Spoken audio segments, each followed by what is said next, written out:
Good afternoon and welcome back to the Bendigo East Bowls Club for State Champions Week. We have a women's fours quarter final between the Ovens and Murray and Sandbelt representatives. So for Sandbelt we have Brodie, Courtney Gabb, McKerihen and Lisa Phillips against the Ovens and Murray rink of Claire Sanders, Laureen Smith, Anne Miles and Kylie Whitehead. I am Jimmy Whitehead, Events and Competitions Manager at Bowls Victoria, and again alongside me is Joshy Thornton. Josh, how are you? Good, thanks Jimmy. Looking forward to another match. We probably sound like broken records when we say it's who's who of ladies bowls this time, at least anyway. But we really do. We have 8 top female players here about to play in this fours match. The team of Brodie, Courtney Gabb, McKerihen and Lisa Phillips. Just for those at home watching, just to give you a bit of background on the players, Tiff is a Victorian rep. She's won a state singles, and this team is actually, all 4 of them have won the Victorian Falls before as a team, so they're looking to go around again and win this event. Second is Courtney Gabb. She too is a Victorian rep, and as I said, she is a Victorian Falls winner. We have McKerihen, who is a Canadian representative. She's been a 2 times world bronze medalist. She's also been a 2 times Commonwealth Games semi-finalist, and has also won the Vic Open singles. And the skipper is Lisa Phillips, who is a 2-time Australian Open singles winner, a Victorian rep, Australian Open triples winner, and multiple state singles. And look, that's just probably a snapshot of their records, Jimmy. They've all won more than that as well too, but just to give those at home who was playing. And then on the opposite side, we have 4 ladies from the Ovens and Murray, and actually all 4 ladies were victorious on Sunday in Shepparton for the regional sides. Ovens and Murray won the ladies regional sides championships on the weekend. We have Claire Sanders, who's leading.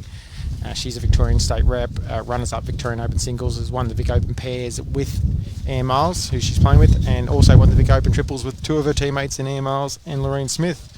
And I touched on Laureen, so she's also, Laureen was a semi-finalist Australian Open singles when the last time it was played as well, so she was runners-up in the Victorian Open pairs last time it was played to Claire and Anne, so they've obviously played against and with each other a fair bit. I touch on Anne, who's obviously a winner of the Vic Open pairs, winner of the Vic Open triples. And lastly, they are skipped by Kylie Whitehead, who is went from being a Victorian champion to an Australian champion to win the World Champion singles, which is a phenomenal effort. She's also an Australian singles champion, so the accolades in this rink that we're about to see is quite high, Jimmy. Yeah, and if you can't tell already by looking at the players, it is cold and windy and was wet earlier up here in Bendigo. So those who watch the last stream game will know there's a bit of a wind crossing over the green here. There's definitely a quicker direction and a slower as you play into the headwind and with the sort of tailwind. I've gone and put trousers on because I was freezing. I've put a beanie on. Yeah, it's not amazing conditions, but the green's still running good. Just going through the trial ends at the moment, so this is the second of the 2 trial ends. Each player getting 2 bowls, and then we'll get into 18 ends of fours action. They were both comfortable winners in this morning's game in the round of 16, so we are at a quarter-final stage. Yeah, Lisa's rink getting up over the Geelong ladies 23-10, and the girls from Ovens and Murray getting up against the Northern Gateway team 24-6. So good comprehensive wins. They're all in pretty good form. They've all been bowling a fair amount. I've seen a lot of these faces up at region sides over the weekend, as you mentioned.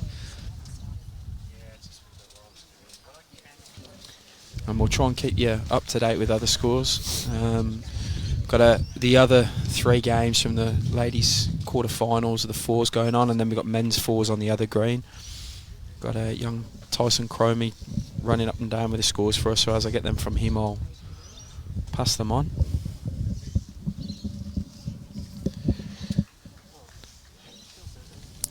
While we're doing the roll-up, Jimmy, we'll shout out to the Bendigo East Bowling Club, who's hosting this year's Victorian State Championships. We touched on it in the first live stream game, but the amount of work they did this morning, when we arrived, the greens had pools on them. The amount of work they got to get them off and basically starting what we say 5 minutes behind schedule. We're all back on schedule. If anything, we're ahead of schedule, Jimmy. Yeah, correct, mate. We've got these games kicked off a bit earlier, just with that sort of threat of rain and darkness coming. I mean, we do have lights here, but if we can get it completed in daytime, it's much better. A few of us are keen to get the games moving, so are the players. And also want to give a shout out to one of our partners of this event, the City of Greater Bendigo, who are great supporters of the Victorian State Championships. They have been for a while now. And thank you for them for supporting the event.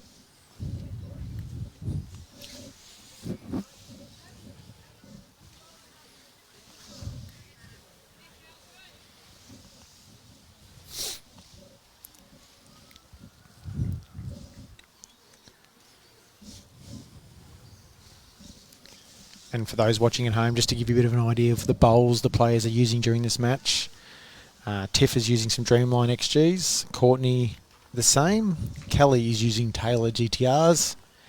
And Lisa is Dreamline XG. And for the Ovens and Murray team, Claire is using Dreamline XGs. Laureen is using a Taylor SRV. Anne is a Dreamline XG. And Kylie is a Dreamline XG.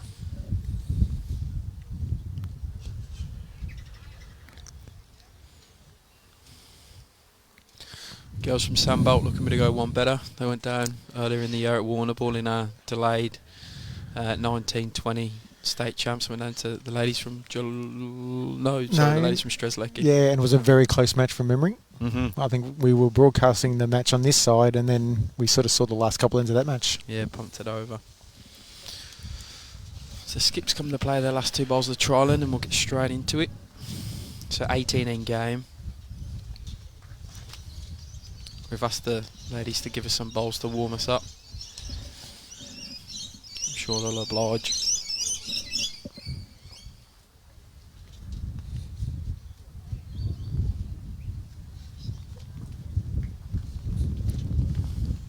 Kylie in particular is really rugged up since the morning game. I think she was wearing shorts the first game. She's gone for the bowls pants, the bowls hoodie, and the bowls vest over the top. She looks cold. she looks real cold. You can probably hear the wind coming through the marks as well. Yeah, the wind's in the same direction as it has been all day. It's not been really swirly. It's just pretty much straight across. So as they bowl these last two bowls of the trial, and they're heading into the wind, so be a bit slower going this way. It's a fairly strong breeze. You can see the Australia flag flying full over there. Our little marquee we're sitting under is rustling around and moving a bit, Jimmy. Strapped it down, thank God.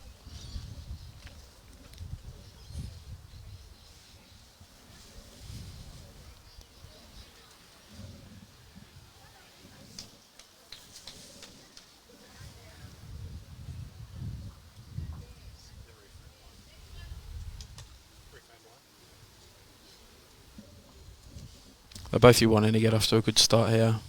It's important to put a marker down in fours. Get your front end going early. Put some pressure on.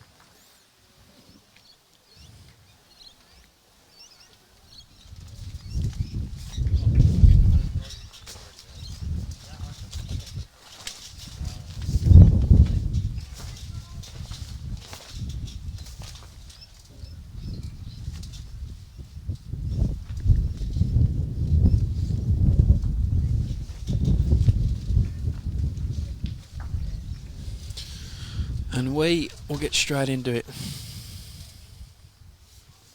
As Elisa nearly takes the sign out behind the camera. I think she forgot she was on the live stream.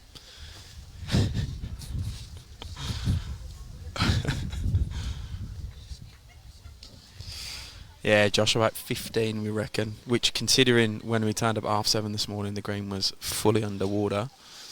It's testament to how Tonks says the green's going up here at Bendigo East. Had a good chat with Matty after his last game with Jay Barn. He said, greens are tip top. How they are running well. Right, we are off. The Murray ladies have got the mat and we're kicking it all off. So going with the wind here. So it should be a bit quicker coming down this way.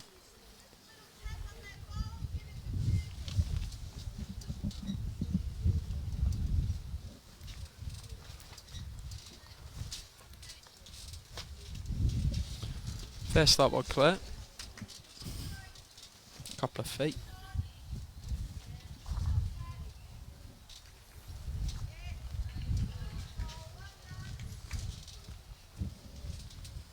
You know you got a stack rink when you got Tiff Brodie leading.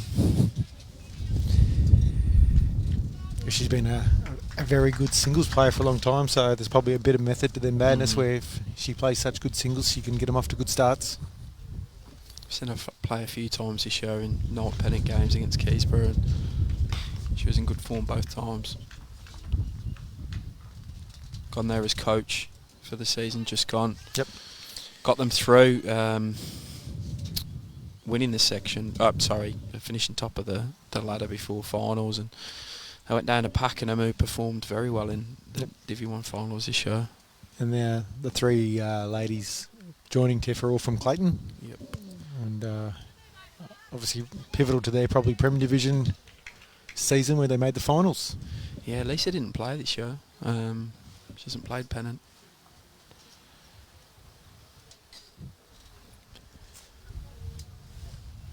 And the lead, second and third for the Ovens and Murray team of Claire, Laureen and Anna are all from Good ball.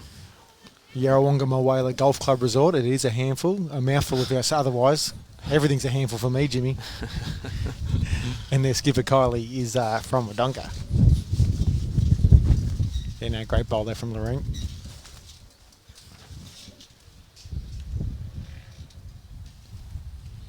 Courtney looking to land that ball, not far away. It's a good sighter for her.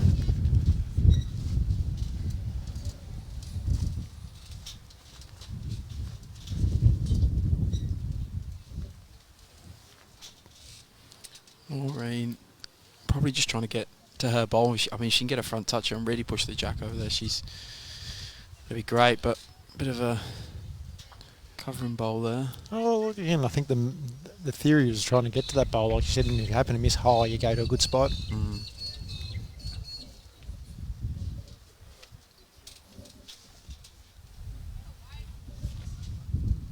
Courtney's going to go close again here. She just missed with the first one. She just needs to get down. Unlucky.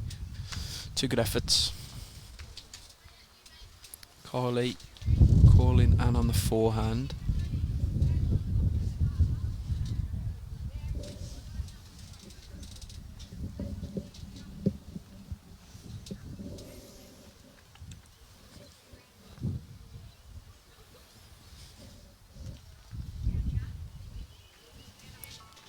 Travelling a bit.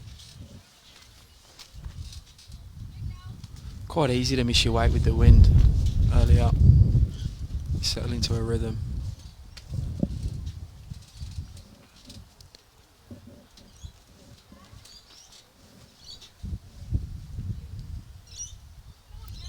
Kelly's awfully close here. Yeah. Stiff. Great effort.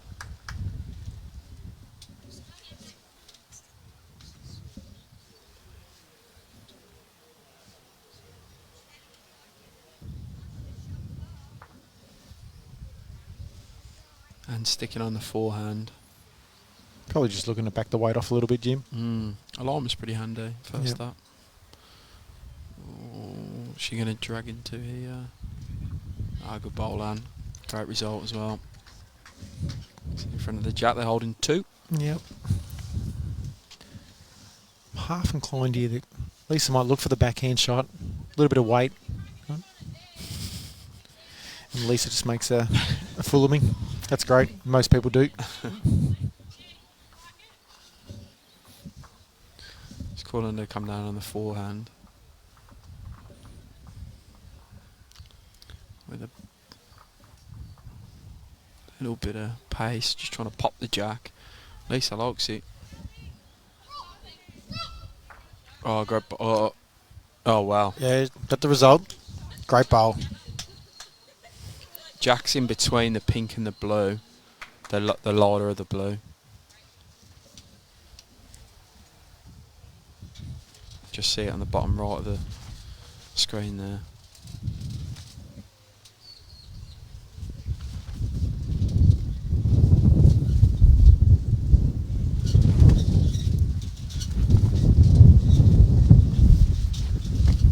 Is Kylie just try and do something on the backhand? Yeah, she gets any bit of the jag, it should squeeze to her bowls.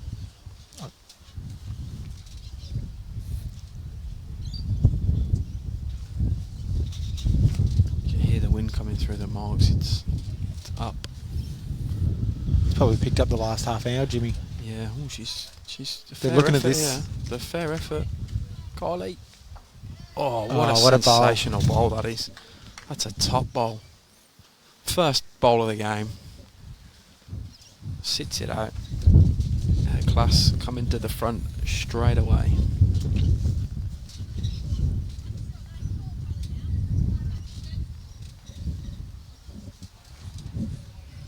Well, if them last two bowls are anything to go by, or the last three, Be a good match.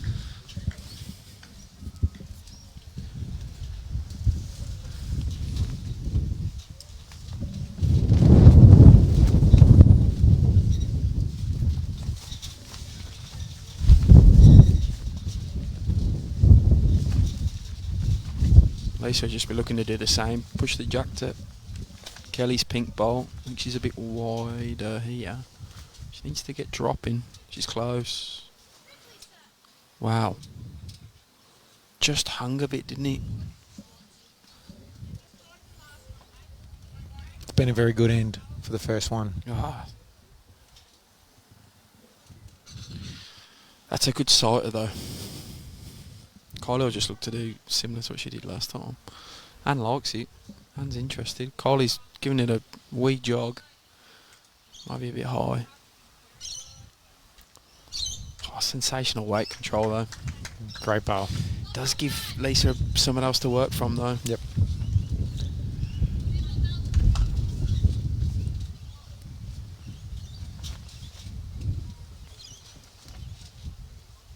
She doesn't have to change too much from her first. Probably just grab the smidge of line downwards.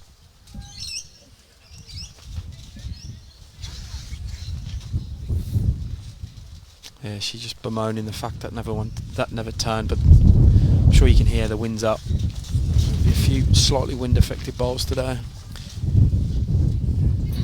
I'm trying to stick my head in front of the shelter on our commentary booth so there's no wind coming through my mic. But 2 to the Ovens and Murray team after the first end, and lead 2-0. 18 in game this one.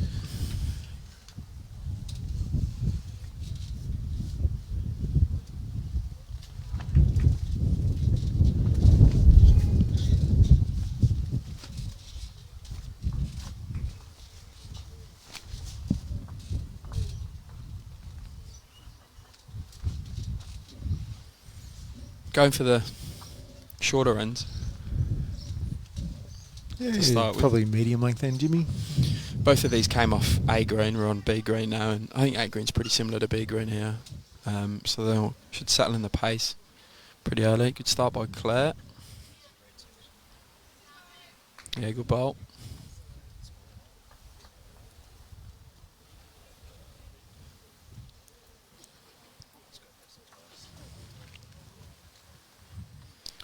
A bit of sun coming out now. Tiff. Oh, good reply. She's probably travelling, but gets a good result. No, well, you give the bowl a chance. You never know.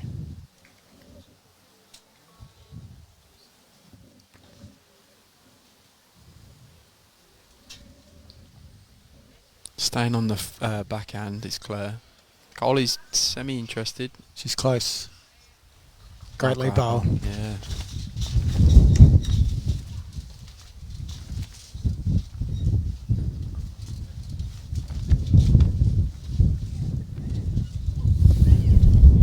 Tiff will reach up on the forehand again. Oh, she's close again.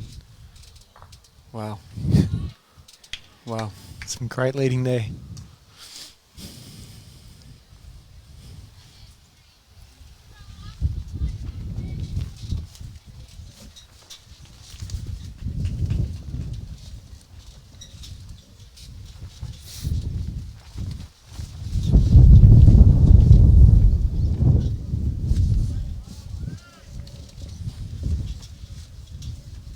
Laureen just pulling up a bit short.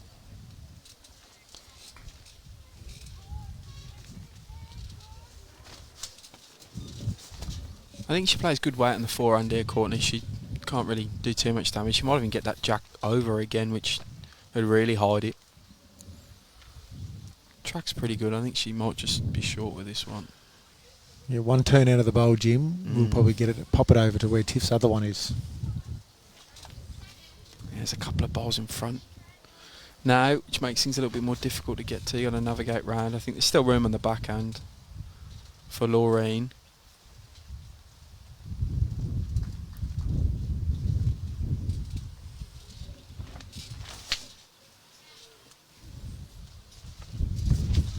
Speed was great. Yeah, it was positive speed, just a bit tight.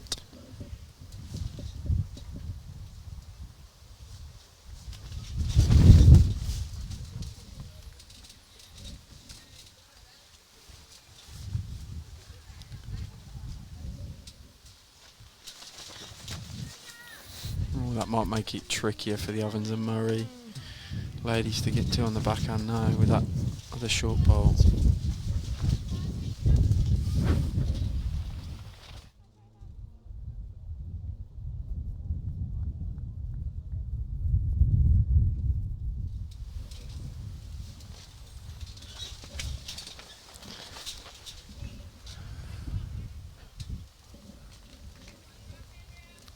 And coming on the forehand. Well, she's close again, Josh.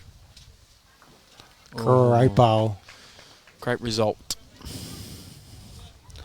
Plays through Claire's bowl to give shot to the Ovens and Murray ladies. Kylie's going to probably be doing something similar. Just arrive, try and get to Tiff's bowl there in the line, turn it over once. Get the blue out on the side, Yep. Might be a bit high, I think. However, it's sort of in the game there. I was going to say the same thing, Jim.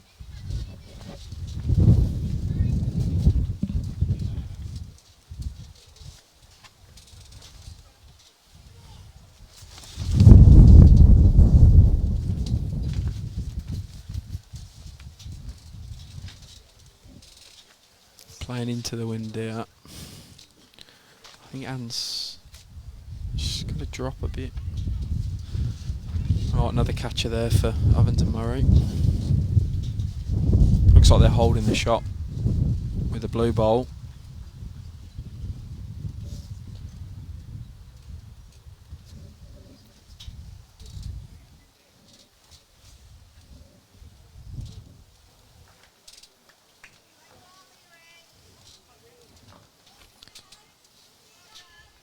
Just changes the head a little bit.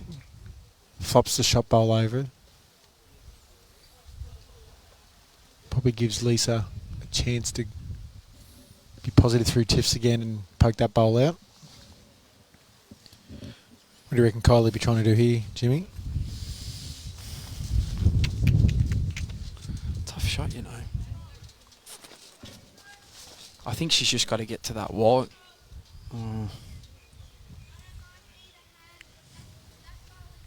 Does she try and sort of dead draw it herself and just try and get a little bit of jack movement to change the head up? Yeah. If you miss, you're going to get to a good home.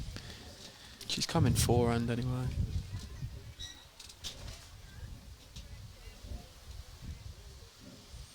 Very easy, smooth delivery, Kylie.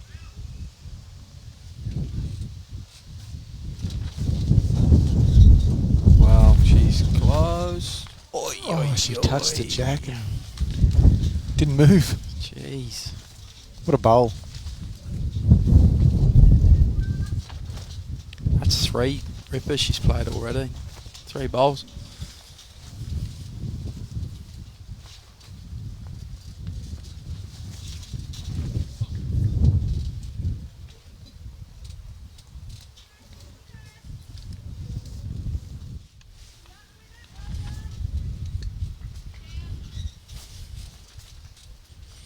Yeah, you can see from Lisa hanging out her rag there to judge the wind, how windy it is. She's coming on the backhand. She's got to get through the port at the front. She's not going to do it. That will open it up for the next shot, though, Jim. Correct. Well, Kylie really doesn't have to change much. She managed to touch the jack without really moving it in the last one. The only problem is the bowl that Lisa just moved is maybe now in her draw line, so it probably forces her to be a little bit more conservative and passing the head and staying high.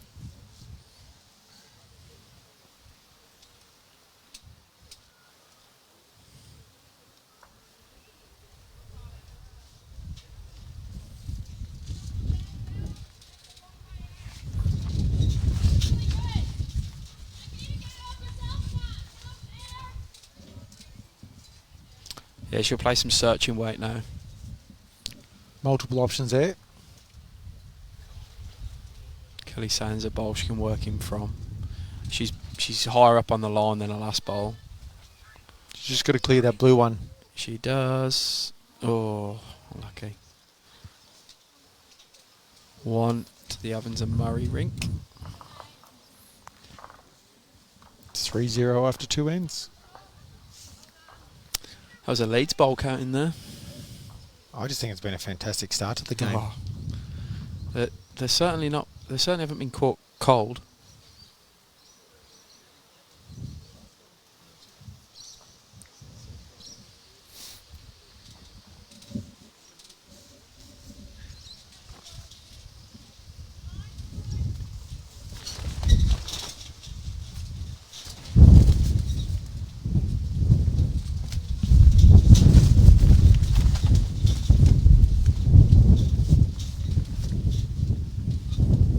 The coldest you've ever played in, Josh? 2 occasions come to mind, Jimmy. When I was a young fella, I got invited to a camp in Ballarat, when I think Ballarat's one of the coldest places in Australia. And this was in the middle of summer, and I don't think I was ever as cold.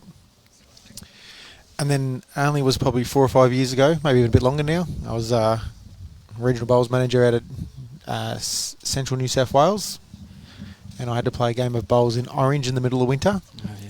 And Orange is famous for its cold, and they were scraping the ice off the green at the start of the morning. Oh, wow. I vowed never again to play bowls in Orange, and I haven't. Goodbye, Tiff, then. Both her and Claire have started real well here, both leads. Before you give the scores out, GB, which I know that's what you're going to do, what's the coldest you've ever played in?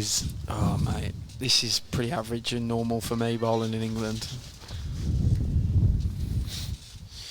Some men's fours score updates. Murray Malley versus Gippsland is 8-6 to Murray Malley after 6 ends. Eastern Ranges against Ovens and Murray is 4-3 to Eastern Ranges after 3 ends. And Central Goulburn Murray against Northern Gateway men's fours is 7-3 the way of Northern Gateway after 5 ends. Geelong and Yarra are 0-0 after a couple of dead ends. And in the women's fours on this screen, just trying to get a clear picture of the scoreboard.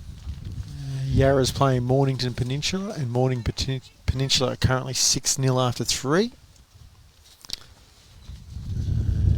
CGM and Metro West are playing against each other. They are about to put the score up. Looks like Metro West has scored on the first end. And Bendigo Campaspe lead Strzelecki 3-1 after 3.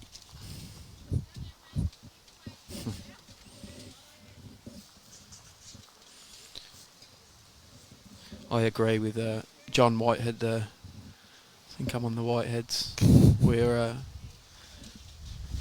pretty powerful bowling surname, I'd say.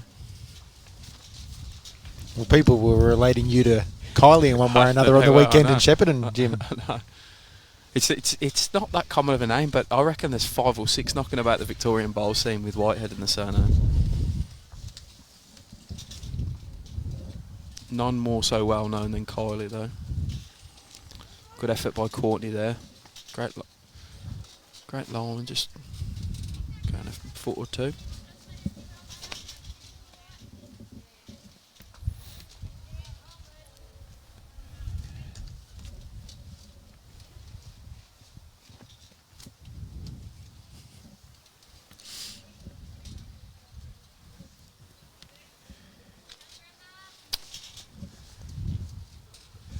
And coming forehand. She's looking to turn Laureen over, which she's going to do. Got it perfect. And got it back even to Claire's bowl.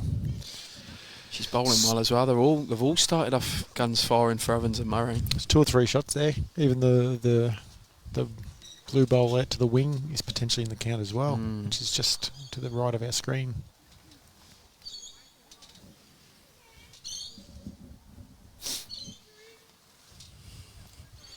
Shout out over on the Strzelecki women's fours there. You got Jenny Miller playing for Strzelecki. She's playing her 3rd game for the day. She obviously played the last 16 round of the women's fours and won. She's played in the singles the last game and got up, I think, as well. In fact, I'm not sure if she got up there and seen it going. She's playing again now with the fours. Yeah, she has qualified in 5 events for this week, which is phenomenal going by her. She's going to be a busy lady. She's usually, that sort of effort's sort of a pain for you, Jimmy, because scheduling pain. Yeah. I have my junior admin assistant, Barb Gilbert, running all that at the moment. Here comes Kelly on the backhand. She's awfully close here. Yeah, Lisa calling it to hurry. Close. Yeah, She got the shot, goes I up. think. Yeah. Well done. Good ball.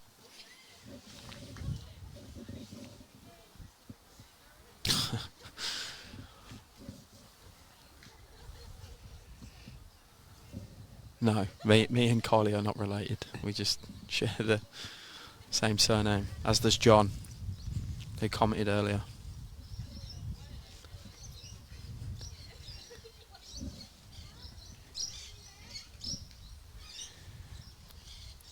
I assume Kylie's going to probably... She's got to land in, Yeah. push ball through positive Jack. draw, you know. She gets ball through Jack and Jack goes behind the blue and white bowler Claire, then they'll be holding a pretty good one. Not massive weight, sort of 2 foot. She's going to want to hold a bit here. She can get off that blue bowl, which is hands. Oh, it's one way of doing it if it is shot. That actually changes her next shot now as well, because she's able to try and land the pink clean out for 3, and if she's at the right sort of pace as well, she can use that pink just to get down to the Jack and slightly move it to the blue. Courtney is further out on the left, but like I'm, 2 foot weight again? I was actually thinking the other hand, Jimmy, and she Punch could actually through. come in the forehand and turn the dark blue over onto it, the Jack, or sit the pink out, but who knows, Lisa might change her head here anyway. She's more than capable. She'll just be looking to sit Kelly's and come in anyway with good weight on the backhand. Here she goes. This camera angle's the best to really see how the ball's tracking. She's going to be short. And The line was great. And the ladies are doing an amazing job. Of staying out the head, yeah. Yep. Get out the way, Anne. No, I'm joking. She's told to look at the head. It was Anne's birthday on Sunday. Yes, it was. Very good birthday present. Yeah, winning the a region sides. Yep.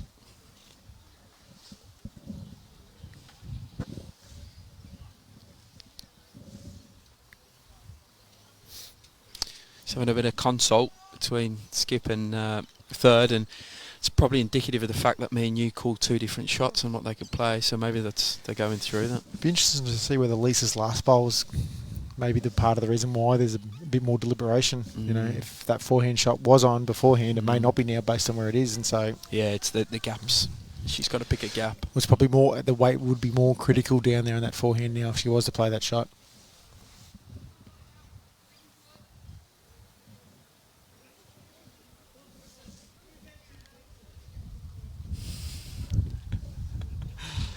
Mario, talking about birthdays, happy birthday to Matt Atobre. He's, I think he's 48 or something today, 49 maybe. He He's looks much he's older. pushing 50. Here comes Kylie. She's Yeah, close. having a good look here. She's close. Clean. Oh, Yeah, gets a shot. Great bowl, She's 2 on- shots. She's on fire early doors. So what's that? 6 bowls she's played, they've nearly been, 5 have been great. Just talking about Mario, he's a club education and training manager at Bolsvik. So anything bowls link that you need to know, whether that's club or region level, he's the man to help. He helped our region out early in the year before. Our region never used anything online in terms of pennant, and our division, Murray Valley, and he set us up for the year, and it was great. Everyone commented on how great it was to use the technology for pennant and the results. Here comes Lisa. She's just going to try and push through that blue jack back a little bit, you know. A bit tight. 1 or 2? I reckon 2. 2, yep, and signals 2. Helping us out with a very clear signal so we know what's going on. That score was 5-0 to the Ovens and Murray ladies, or Kylie Whitehead's rink, after 3 ends. Good start by the O&M ladies.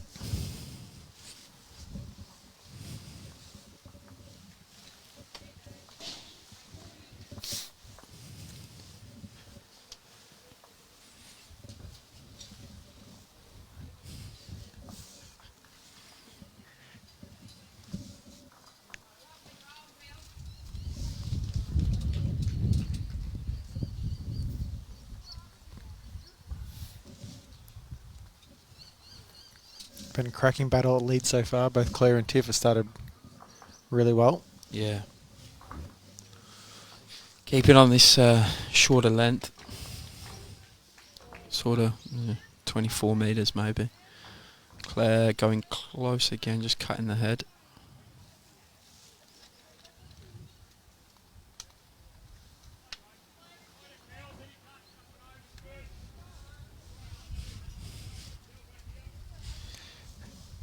Those picking up our audio feed, you could hear Matty Flapper then calling his head. He's actually on the next screen. That's how booming his voice is. Yep, good start by Tiff again on this end. She's bowling very well. Seems to have picked up her weight pretty early. Claire just be looking to adjust. Rod, today we're not covering the men's fours. This is our last streaming match of today. Tomorrow there's probably going to be a really good opportunity, depending on who's playing, that we might get one of those matches at some stage. Yep.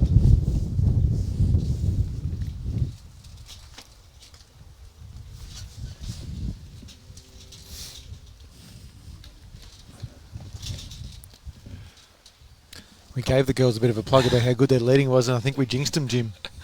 Changing wind, we'll say that. Yeah, nah, thanks. It's got to be the reason.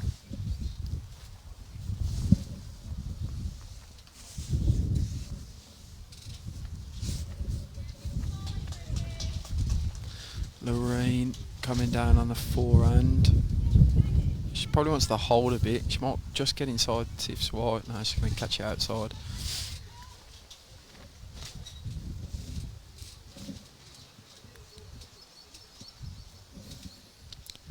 I think they call that, what we said before, is the commentator's curse. Mm-hmm.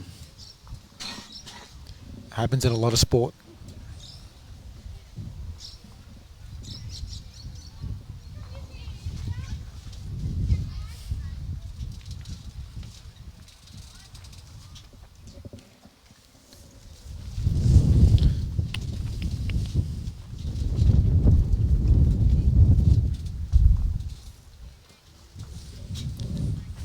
Better from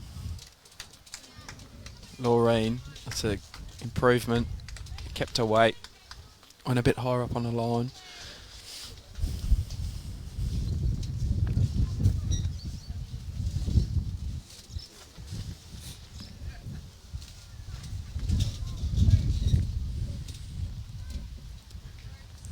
Courtney one in a hurry with this one. She's not far away. Good adjustment after a first. Another handy second. Now, Anne started off quite well as well, so what she'd be looking to do, just get to the bowl, touch the bowl beyond the jack, put herself in front, try and make it a bit more secure in there. Another one in the head too. Takes away the potential danger. She's not happy with it. She's pointing for it to go wider. Changing wind surely this end. There's a few. The heads have been phenomenal for the first 3 ends.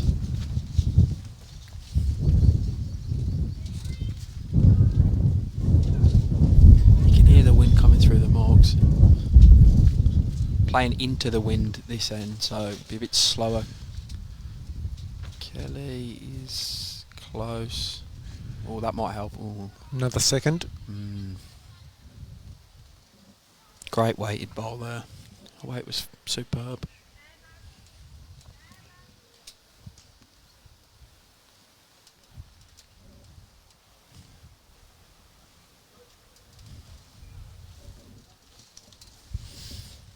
Score update, Jimmy. Yep, I do have a score update. Murray Malley, this is in the men's fours, all men's fours for the next four. So Murray Malley versus Gippsland is 8-6 to Murray Malley at the moment after 6 ends. The Eastern Ranges fours and the Evans and Murray men's are 5-all after 5. Central Golden Murray against Northern Gateway is 9-3 the way of Northern Gateway after 6. And Geelong versus Yarra is 1-0 to Yarra after 1 end. Kelly attacking here with the second she has. Ooh. Still got a good second. Yes. And in the women's fours on this screen, I can see Metro West leading Central Goulburn Murray's ladies 4-0. Can't quite see how many ends after though. Shuzlecki ladies 4-3 up against the Bendigo Campaspe 4. 4-3 after 5. And the Mornington Peninsula ladies are leading 8-1 against Yarra after 5.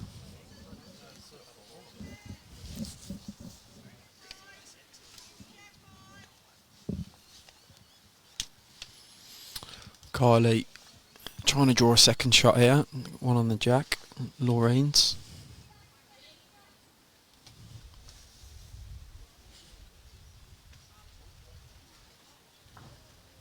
Probably wants it to drop a bit. And yeah, good bowl by Kylie. So she gets in for 2. Doesn't create too much of a target either. Probably could have a bit of a backhand swinger and get both. Be interesting to see what shot she plays here.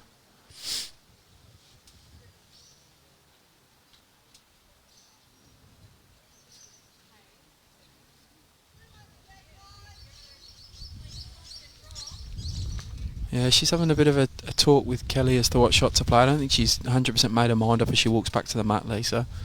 Kelly calling a forehand draw. And she does have Kelly's 2 pink bowls out to the left, right by sort of where Kelly's feet are now. So if she can make connection with bowl, Jack will spit towards the 2 pink.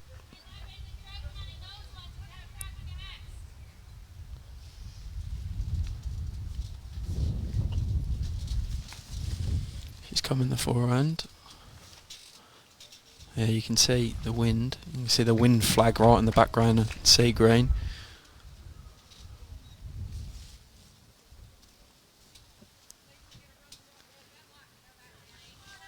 Yeah, she's not a million miles away here. Here she goes, she's very close. Oh, stiff, very stiff. Don't think it gets second, I still think it's 2 to Ovens and Murray. I think Kylie just draws in front of her own. But Anne with a bit of a sensible third's call, saying if Jack goes over there with 3 down, so that flips Kylie over to the backhand, she'll draw for cover. Holding 2, 5-0 up, smart move.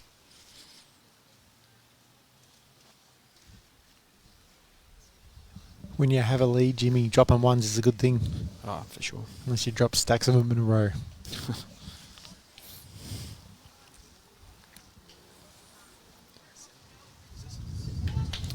I got the feeling when Lisa walked away before her last bowl, she wanted to play with some weight, and Kelly sort of talked her down a bit, and she played a ripping effort of a bowl with her last and just ducking under. I think she's got to look to catch the edge of that blue, Josh. Kick Jack over. She's holding 3. There's 2 of Kelly's pink bowls just slightly outside a shot. You can catch a bit of one of them in the screen, but is it 1 or 2, Jimmy, at the moment? I think it's 2. Yeah, okay, so the bowl clean's no good at the moment if that's the case. Still doesn't hurt though, but if you get rid of 1. Yeah, and if she sort of, I mean, she's not playing driving weight, but if she does miss that front one, she will catch Kylie's anyway. Oh, how's she gone? It's more on the... It's more a draw weight. Positive draw weight. She's going under. Yeah, there's a lot of wind. We're heading into the wind here.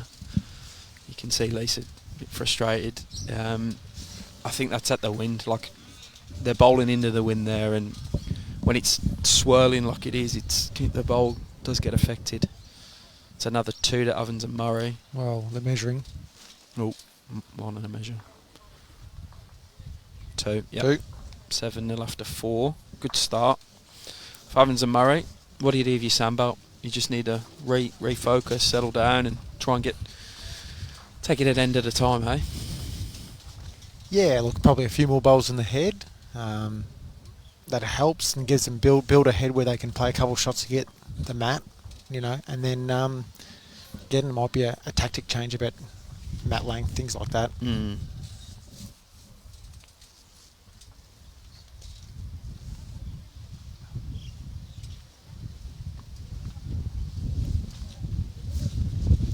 The Ovens and Murray ladies are still sticking to the same length that's working for them for the first 4 ends at least anyway.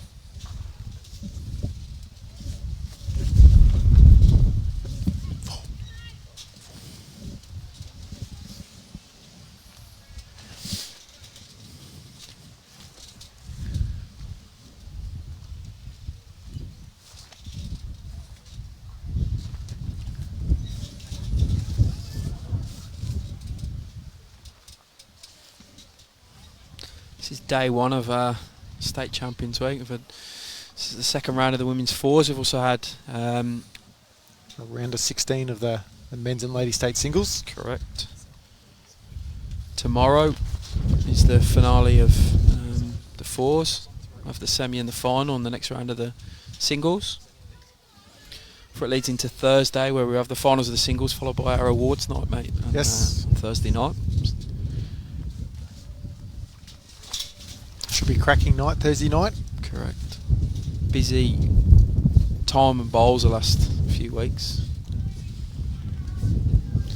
But it's great to be back here, Jimmy. As when we last held the championships in January, that was probably leading into that. We weren't 100% confident we were ever going to get back to bowls the way we wanted to, you know, for a long time there with COVID, you know. But since then, a lot of the state has cracked on with the rest of their competitions, finished their pennant comps, and we're coming to the end of the 2021 season. Mm-hmm.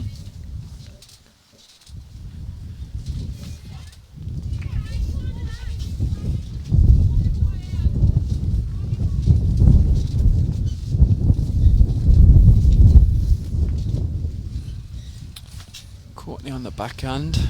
Just trying to draw a shot here. There's a bit of room for her. She's not too far away. Yep. That's a good bowl. Grabs a shot, I think. Yep, falls in for shot. Yep, Lisa gives her the thumbs up.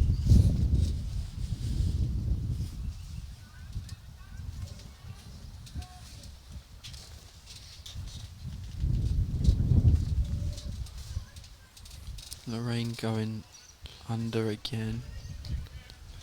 It's probably the loosest end by the O&M ladies, leading second so far. They've been pretty solid so far. Kicks the white bowl in a Tiff Brodie's. So it's 2 to Sandbelt at the moment. She'll be looking for a bit of a front toucher here, I reckon. She's gonna go pretty She's close. It's the hurry. Yeah, good spot. I reckon, Jimmy, Forehand. well, what I was actually going to say was I reckon there might be a bit of pace come off the green. The sun's dropping now here in Bendigo, and I reckon it's lost half a yard. Yeah, right. I mean, as the game goes on and the cooler and it gets, there's a chance that the pace will definitely drop.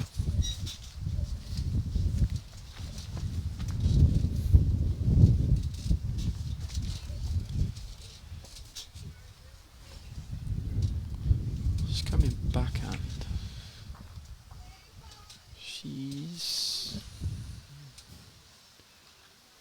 It's not a bad effort. Third shot. I think Lacey just said we've got one. So maybe that's cut the green at the back out. Kelly can sort of arrive, and even if she pushes up through Courtney's green bowl at the front there, that's all good for them. She's close to the last bowl of Anne's. Flops it once. Yeah, it's good definitely bowl. 2. Well done. Saying that it has fat in the head now. Chance there may be a little bit of weight here on the forehand. I don't know. The draw.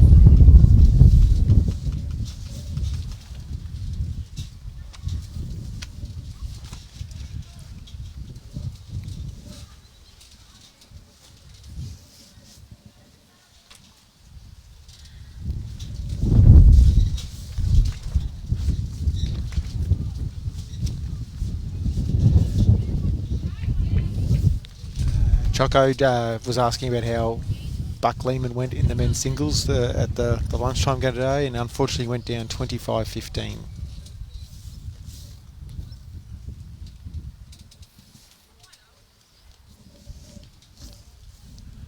A bit wider up here. If she gets underneath the blue... Oh, she's got the pace. Mm.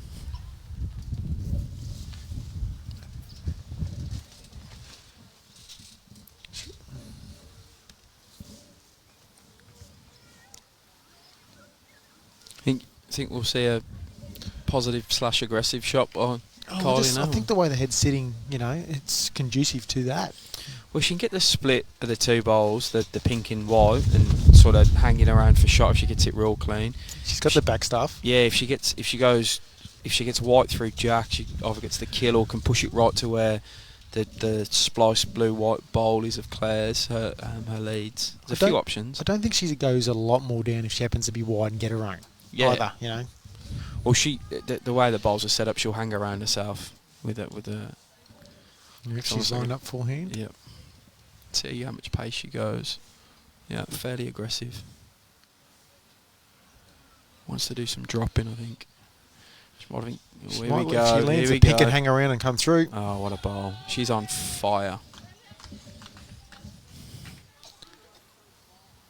That is a terrific bowl. She opted for the weight where she hits flush, she actually hangs in the head with her own bowl, and that's the bowl's end-up shot. Yeah, she started off real well.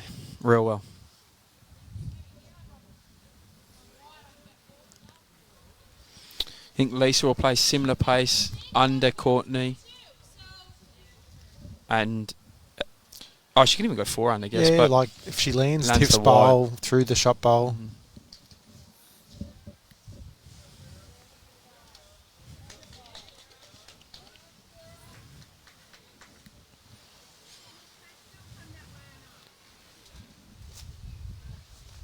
They're going to want a result here, Sandbelt.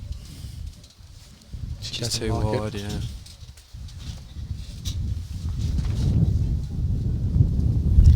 The only saving grace about that one is now they've got the backers, which can allow them to go a bit more firm with their next.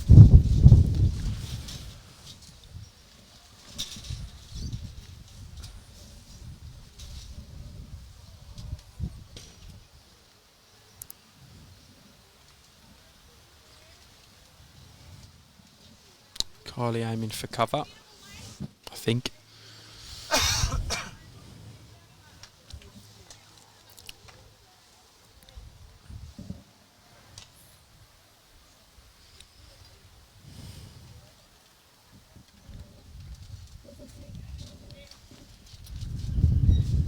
think she's still a bit wide here, Josh.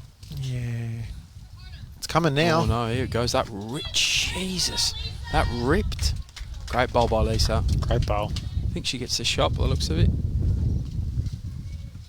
Definitely gets one. They're on the board. That only looks like one to me, but they can measure it for a second. Big bowl that, in the context of the game. Got some good swoop out there then. I almost ripped that off as wide and just hooped. Yep, one of the Sunbelt girls. They'll love a chatty, I reckon. Talk about what their next move is. Yeah, you can just see them doing that on the left of the screen. Looks, and this is good. This is like they've all got some input here. They're all extremely experienced bowlers. The four of them.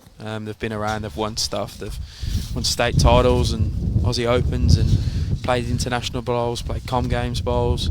So they're all having input into their tactic, and that has resulted in the mat coming right up.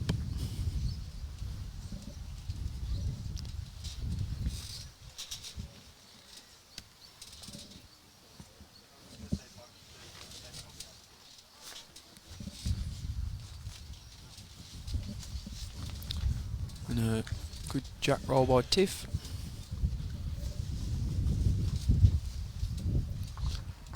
Just trying to change the tactics, the ladies from Sandbelt. After dropping the first 4 ends and just picking up the one on the last. See how Tiff goes straight off.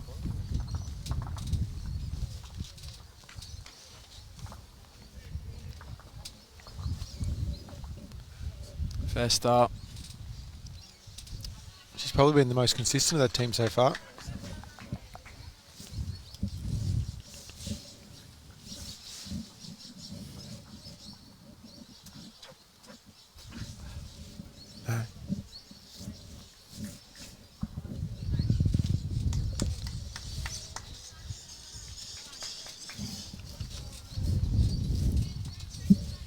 Great reply by Claire there.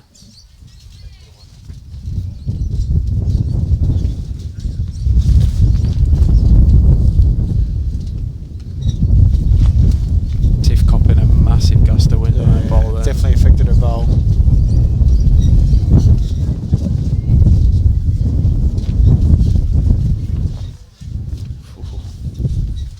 I am shivering.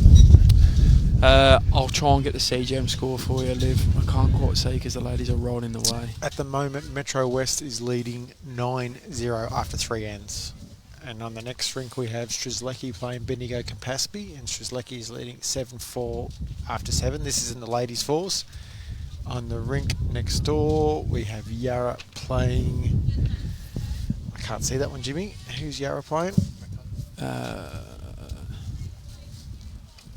Mornington Peninsula. Yarra's 3. I know that. I can see that. I've got some men's scores updates as well. Murray Mallee 9-7 up against Gippsland after 8 ends. Eastern Ranges 9-5 down against Ovens and Murray men after 7. CGM men against Northern Gateway men is 9-5 the way of Northern Gateway after 8. And Geelonga 3 went up against Yarra after 3 ends. Mornington Peninsula ladies lead 8-3 after 7. Against Yarra. Yep. Yeah. Great bowl by Laureen.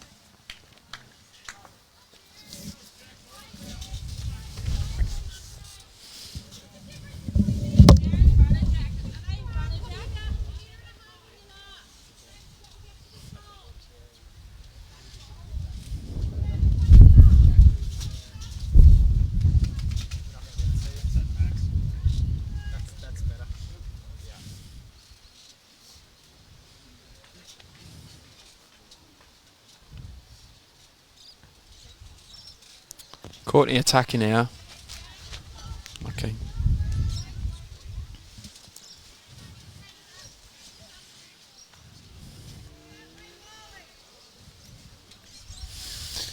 Ovens and Murray holding a couple.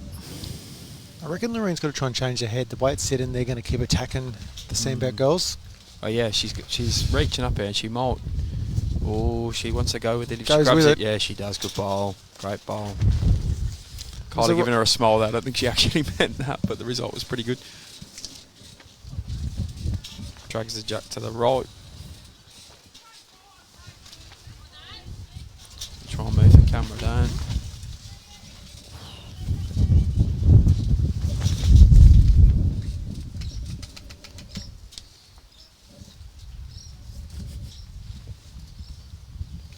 The jack just in front of that blue bowl, as you can see on the screen on the right.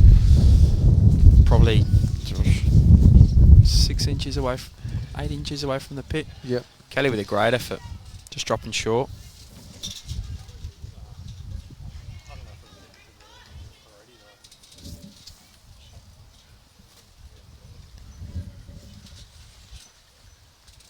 Try and sink it, Josh.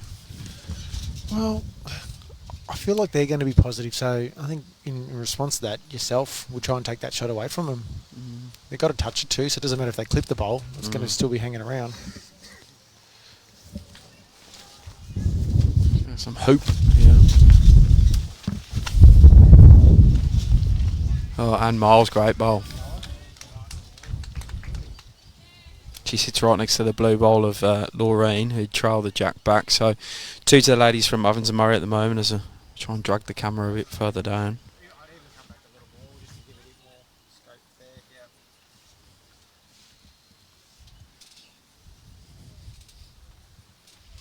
Kelly. Oh, she's got a bit of stun and run going on there. Definitely didn't mean that result, but so Jack's about 8 inches, you reckon, off the pit? A foot? Probably a little further, Jimmy. Yeah. Mm.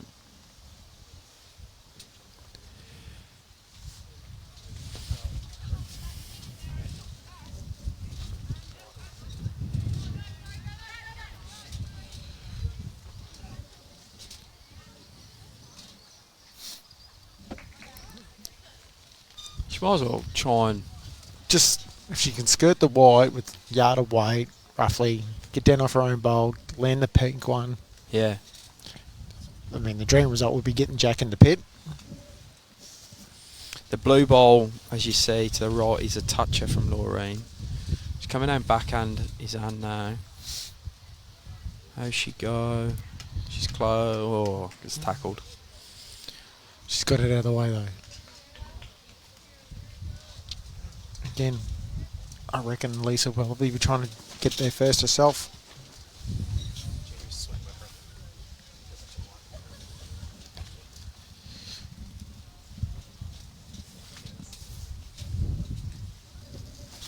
Kelly and Lisa are having a chat in the middle of the green out at what they should do. Looks like Sandbelt shot to me, but it's a measure for sure. Yeah, no one's singled yet, have they, really?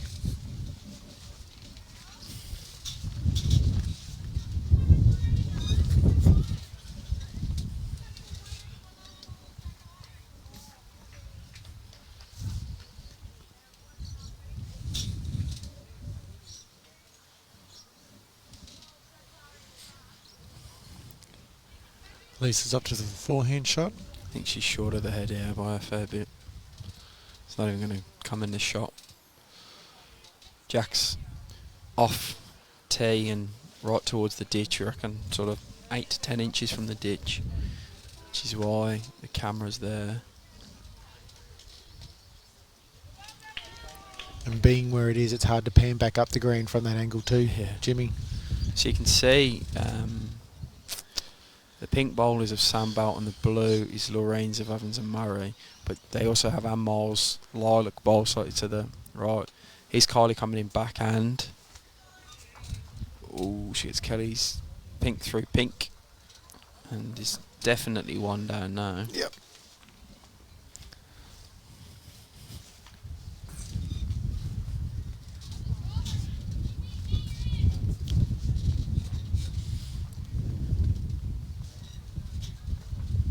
Kelly calling Lisa on the forehand draw, saying if she beats the wide pink bowl then she's in.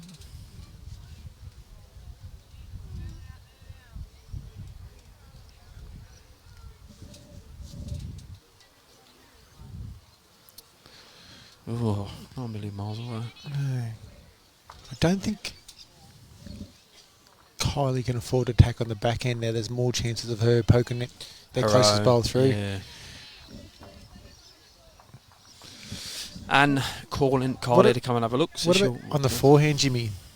Yeah, I think she can attack on the forehand if she comes through the two pink, gets bare Jack goes with it. They also have another bowl slightly out of shot to the right. Like she could make three. Yep. They also might go with the theory that one down is good shooting at this stage too. So because it could go wrong if they hit the outside edge of the pink next to the blue there and going through the gap. See what she ups for. She's coming forehand, so there's a start.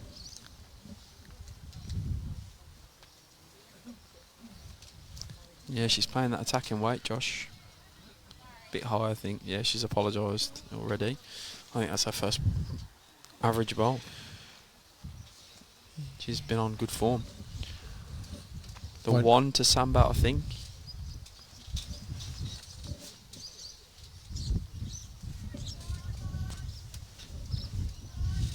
Was one, Josh, yeah? I believe so. We'll clarify that. We're relying on the player signals for score, obviously. Falls another marker. And the girls are focused on the game, not focused at us waving at them, trying to see how You would many. think that'd see us, Jimmy, you know.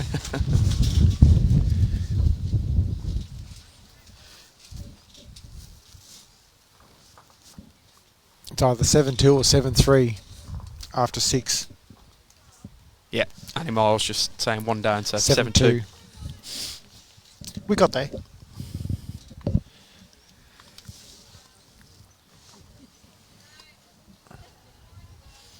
Yep, Tiff leading off well again. Great start.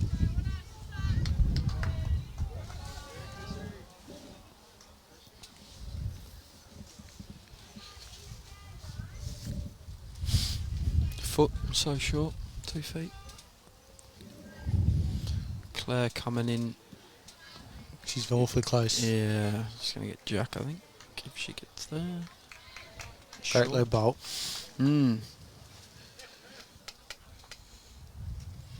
Judy, it is freezing.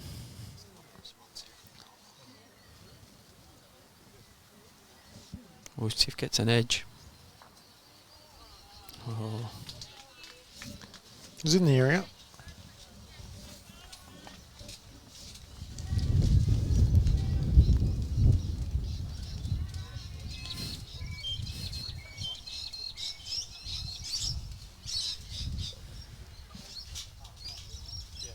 I was having a chat with Ollie earlier, Brad from the RF4s. We dragged him out of bed to come and play this game. He'd gone to check into his motel and was lying in bed, and we sent him a text that come back, start your game.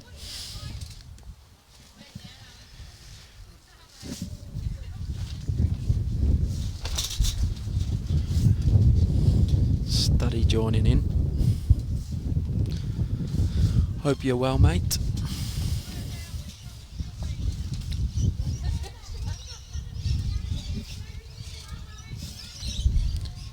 Bad weight by Courtney there.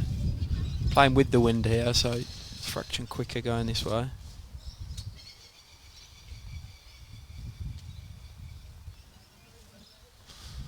Oh, Laureen's not short here, Josh. She's giving the ball a chance.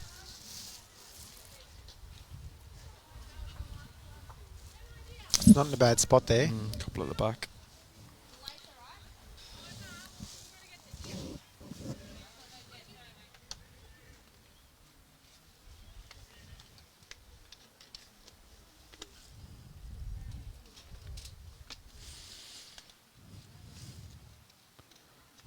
Oh, Courtney, she can work off her own. She does.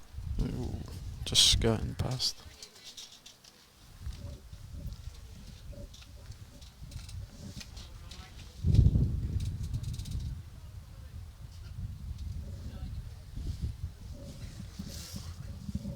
That looks like better control weight.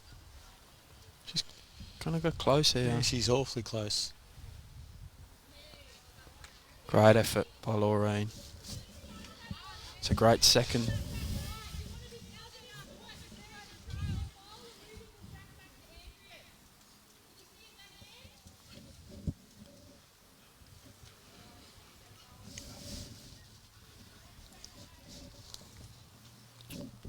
Kelly looking to get down, she's just a bit wide.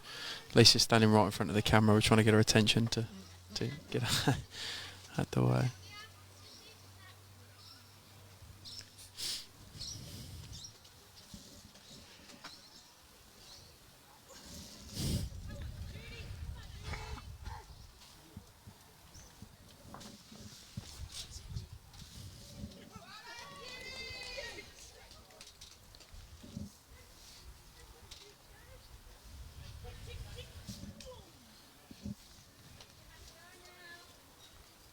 And just searching on the forehand. If she gets that white ball of Tiff's, she'll just knock the jack over to Laureen's ball, the blue one.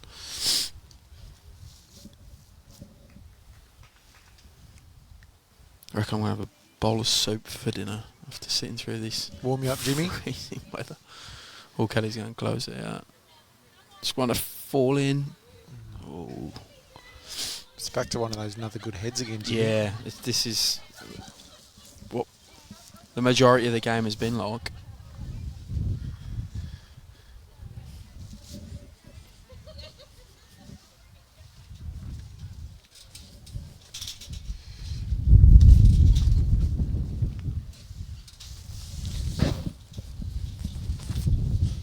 Yeah, and just got wide again with a forehand effort there.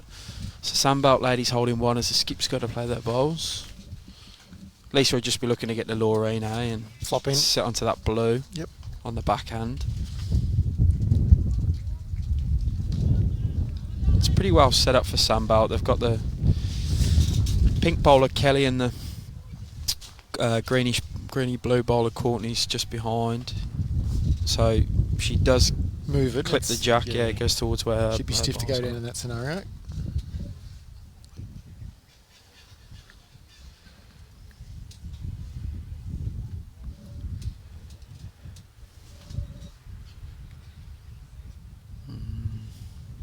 Just ducking underneath. It might be a very painful bowl for Evans and Murray though, because the forehand shot they were looking, that is bang on the line. I reckon though, Kylie could afford to go to the backhand now, be a bit more positive. If she got Claire's through the white, correct. If she lands her own, it should jam against the one at the back anyway, which means it can't pop out. And if she plays the weight that she can skirt it, you probably can't see it. It's out of the bottom left of our screen here, but there's actually two Evans and Murray bowls there. So Claire's bowl being the playing white. She's lining up forehand though, Josh. Yep. So we just look stupid again, Jim. Not me, mate. I didn't call that shot. You did. Yeah. Good point. How's she gone here?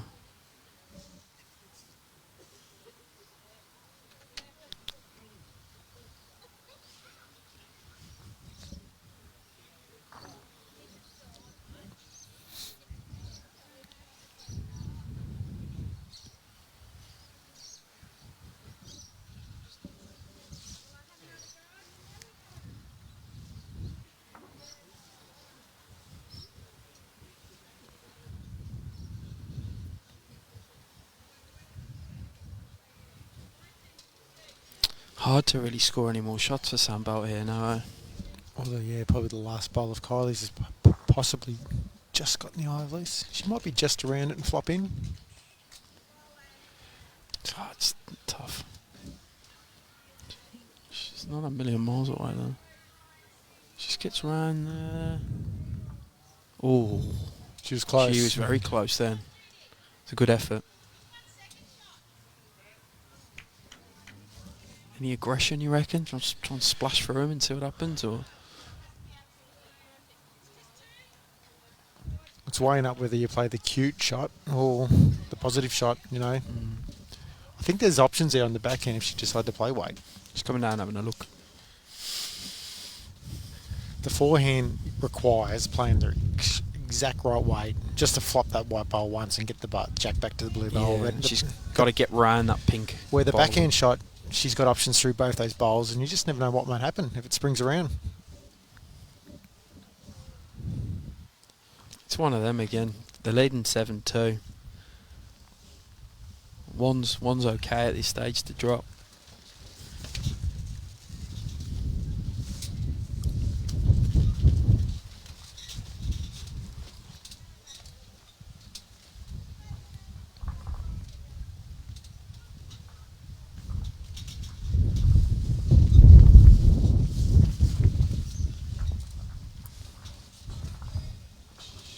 She's playing forehand. Mm-hmm.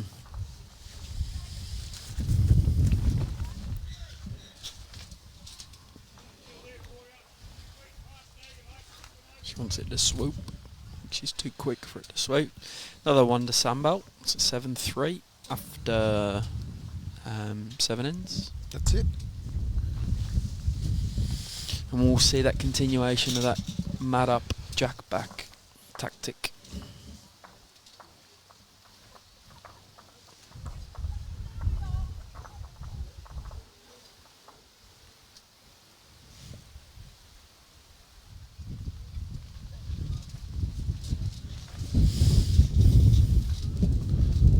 Brodie to lead off for Sandbelt here.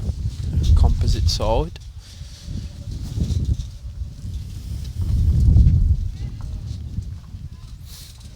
We'll get some scores across this screen at the very least for starters, Jimmy. On the next rink across, we have Metro West playing Central Goulburn Murray, and Metro West is leading 11-2 after 5. We've got Strzelecki against Bendigo Campaspe on the next rink. 9-8 to Strzelecki ladies after 9. And on the next rink we have Yarra versus Mornington Peninsula, and Mornington Peninsula is leading 13-4 after 9. We've got the men on the other green. I've just sent a text to get some scores there. Playing young Tyson Cromie, he's the one watching over there for us.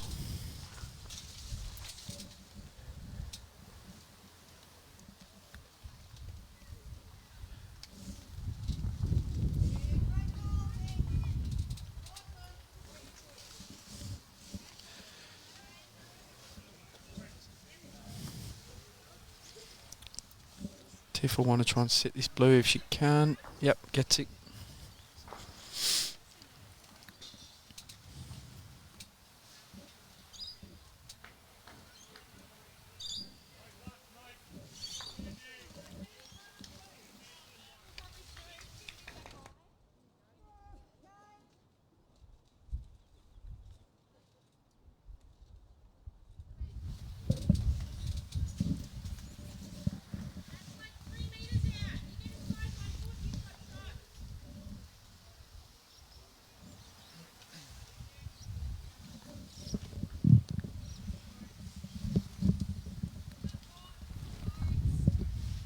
Courtney's played a good bowl here.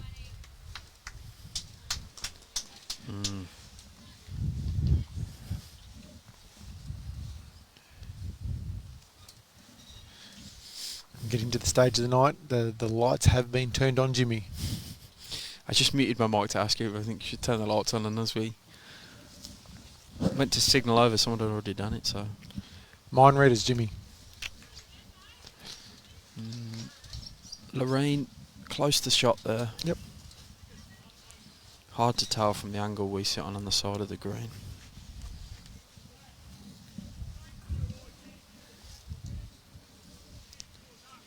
Courtney grabbing Jack. Oh, it's a great bowl. Yep, drags it to where Tiff's 2 bowls are as well, so it's 3 to Sandbelt now. They're starting to slowly pull some momentum back the other way. I mean, 3 singles. It's nearly halved the score since when they first scored, and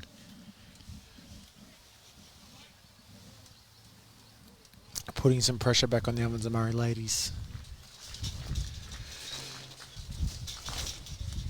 Oh, Laureen got a really great result there. Bit fortunate. 4-hand hit the bowl, backhand hit the bowl, either or here. It's going backhand.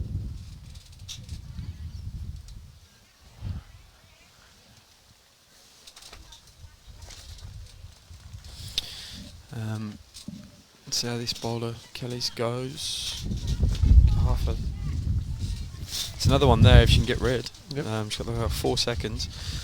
Men's fours score update. Murray Malley lead Gippsland 16-9 after 12. Eastern Ranges men lead Avon and Murray 12-10 after 10. CGM versus Northern Gateway 9-7 to the Northern Gateway after 10. And the Geelong men's fours lead Yarra 4-2 after 5. They are all 18 end games. And with a pretty good bowl there, it's just it's good to sort of split that 4 seconds up of Sandbelt. And it probably... Nearly second shot. Yeah. It's awfully close to second shot. Might cut out the forehand shot and keep Sandbelt on the backhand here. Trying to work out Kelly likes this. She's trying to get it to She's got a clear past Court's bowl. Ooh. Another one there.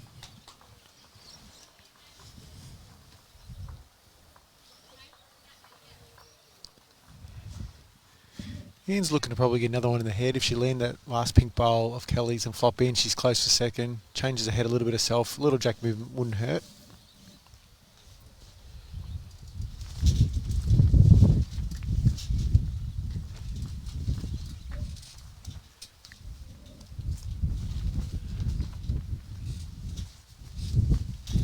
Just lacked a little bit of weight there.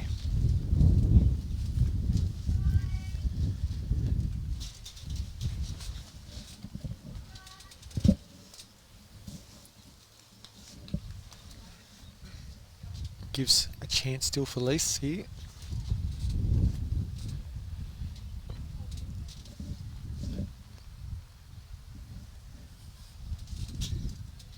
There is another shot gem. I don't know whether she'll play it. If we switch back to that angle soon, but no, she'll look for the backhand.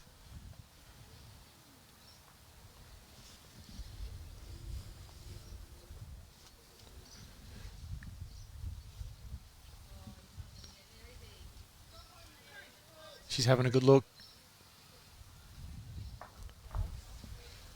Close. Yeah, moving to the jack. It's potentially.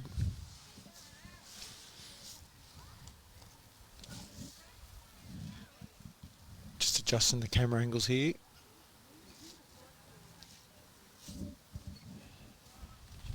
I suggest it's at least one, probably two. With Ovens and Murray holding 3/3 here. Looks Kylie's opting to draw a shot.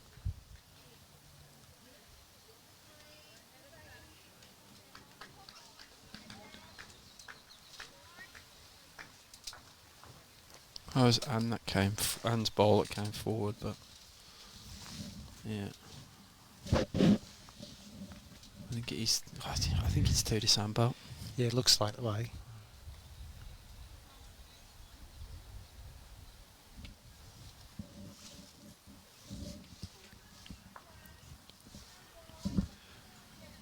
I reckon Lisa will draw on the forehand here, try and split the gap, add another. Maybe take that draw shot away from Kylie.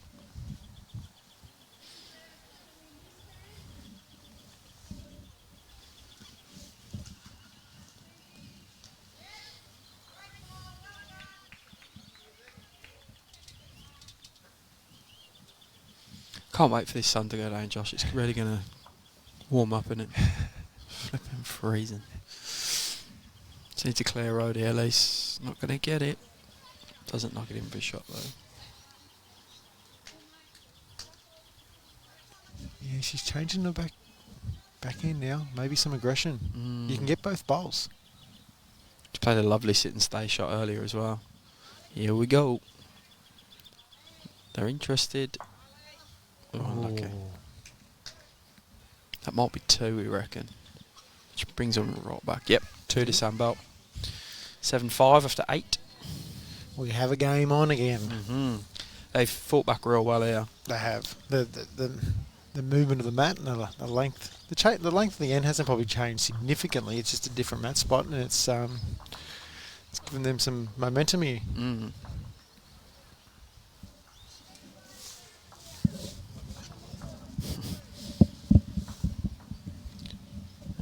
Paul Bendigo, he's probably exactly the same as Ballarat.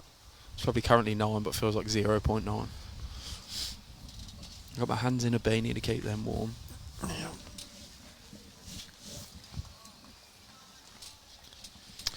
At least the girls are warming us up with some good bowls. It's been some good bowls so far, that's for sure, Jimmy. Oh. Might have an umpire call here. Bobby Carlson. I can see him. Oh, his hatch just blew off in the background. He'll get that later. His moment to shine and his hat flew off. Here he comes. Without his hat.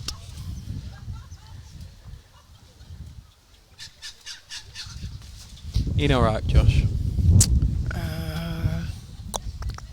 I don't reckon that's long enough. I'll say short 2.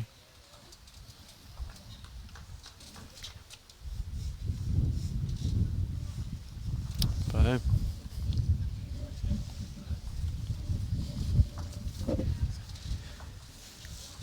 This could change it again. Yeah, it'd be interesting to see if the momentum swings back the other way. If the Ovens and Murray girls now get to get their mat and jack length and have last bowl too.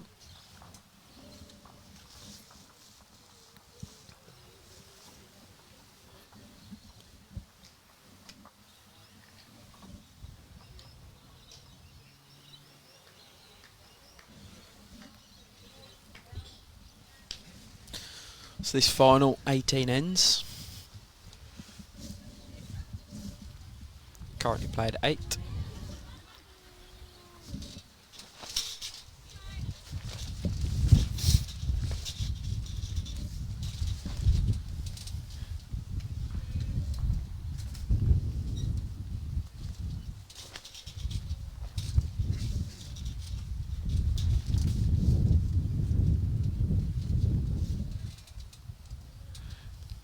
Great opening lead bowl here by Tiff.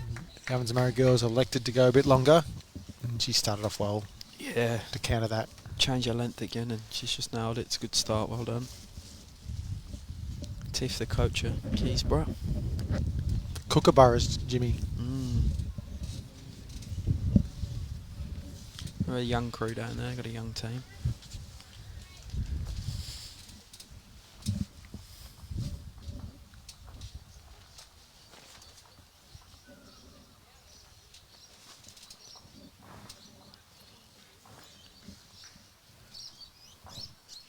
She likes this again, Tiff. 2 good balls, I think. Yeah, good leading. Yep, well done. She's leading well.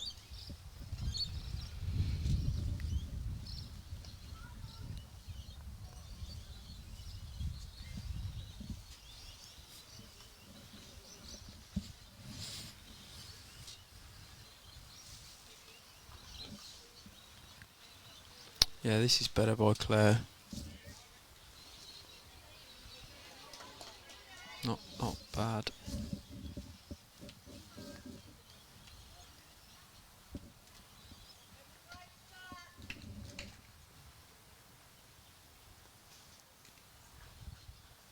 A bit tight by Courtney, I think.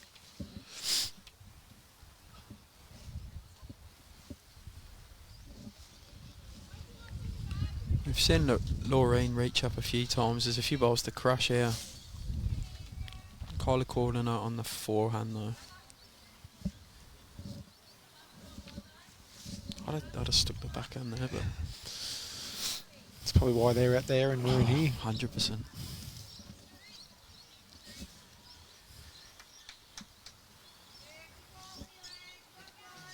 It's a nice bowl by Laureen. Yeah, she's just great home. Going through out of our camera shot there, but can set them up for the next couple bowls. I think now it's definitely a backhand shot. Sit the balls, pick Jack.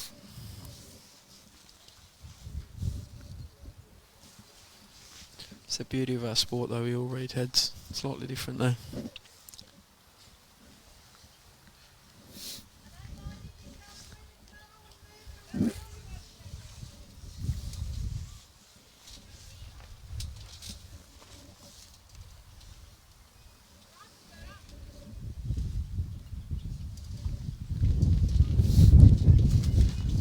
This looks better by Courtney. Yeah, she'll be looking to improve her weight.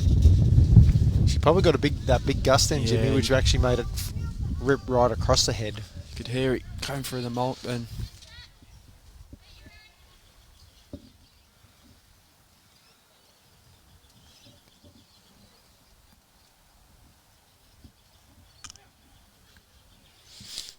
Laureen sticking on the forehand. She's going to want to run a lot here, I think. She doesn't like it.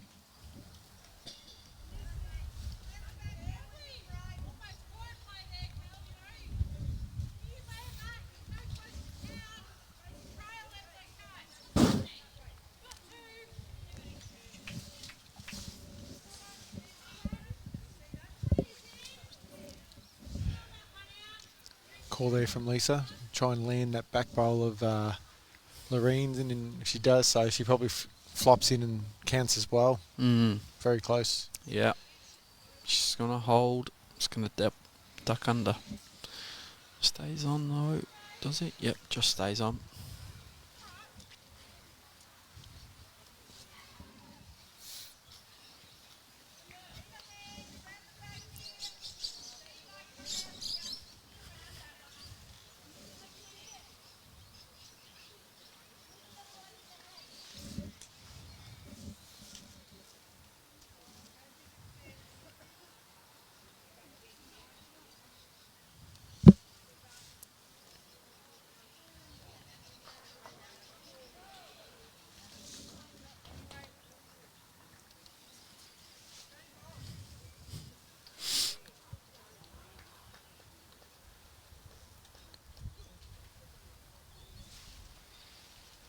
Is Anne on the forehand? She's going to want to get around these, which I don't think she's going to. Terrific pace for the shot she's looking at, for the dead draw is what she's looking at doing.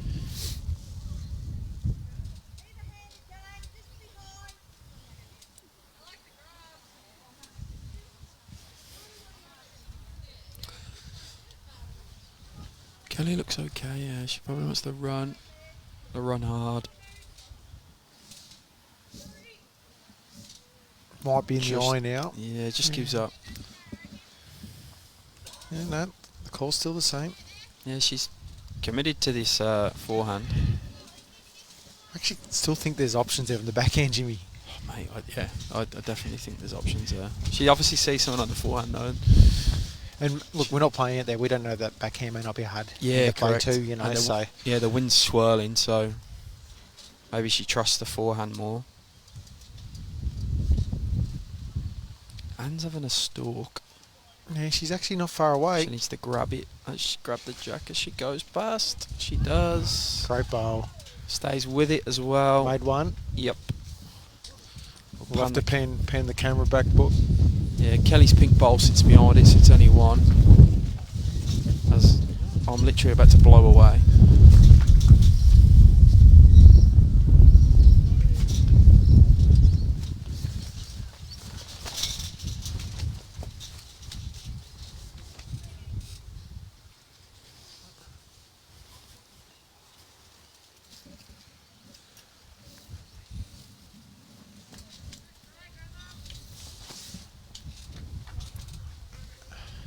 I'm a betting man, Jimmy.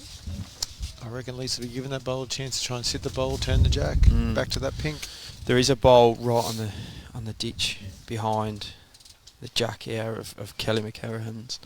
So she has an option to, if she gets the jack back, she can make two.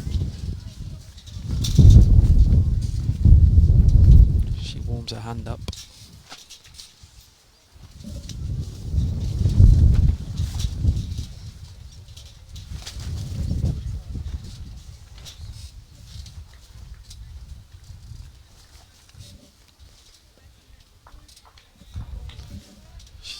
Going to crash into the pack of short bowls now.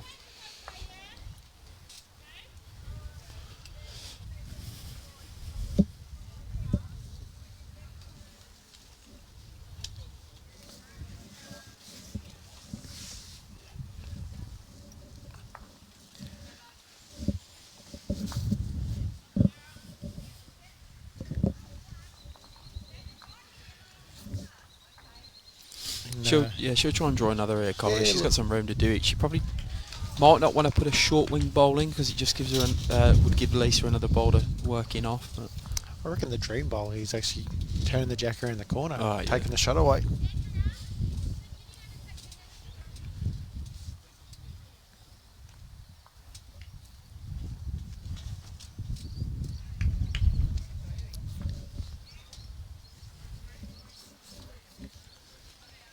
It's just slacking a little bit of weight, Jim. Mm-hmm.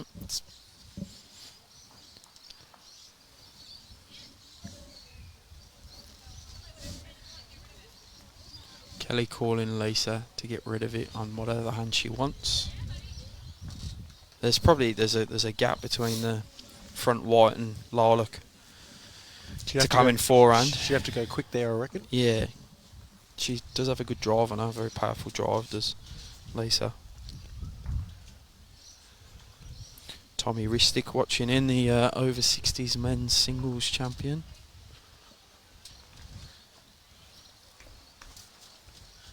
Won it a couple of weeks ago up here at Bendigo Bowls Club, just down the road. We had a great week there with the juniors as well, and playing at the same time. Yeah, she's going big on the backhand. She didn't like it. Anything can happen. Ooh, she takes Kelly's back bowl out.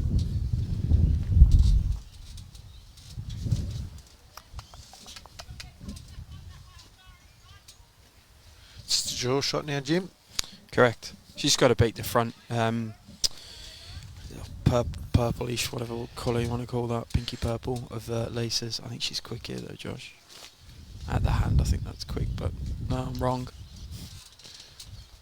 Clear. She's nailed the jack, Jimmy. She's nailed the jack. Top bowl. Well done, Kylie. Sensational. Makes 2.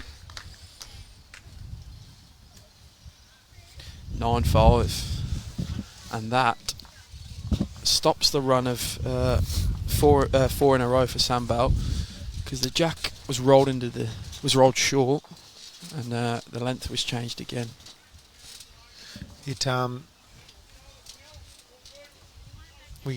That bowl would have went flying into the pit earlier today, Jimmy. Now the pace dropping off the green as it has, as you can tell with that last bowl,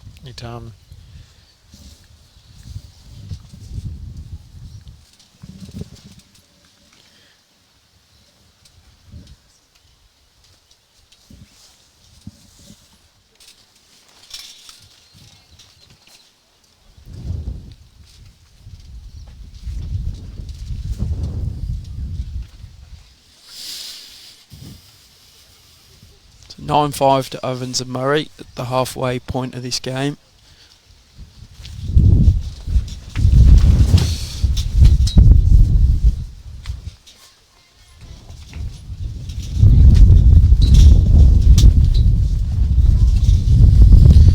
A very windy day here in Bendigo.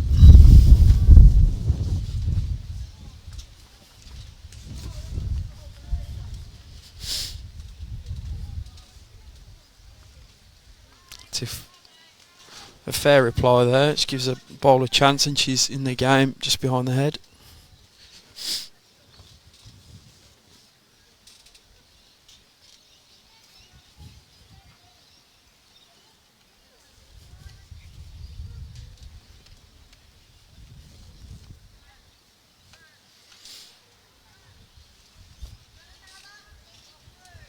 Claire just skirting past.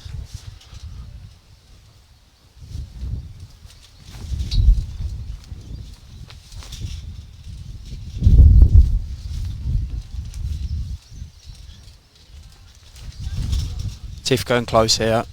It's good lead bowling. Just skirts past, I think.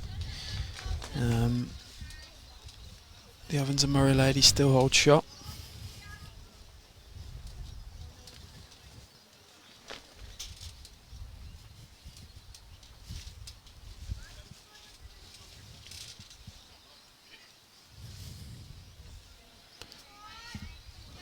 Laureen going under.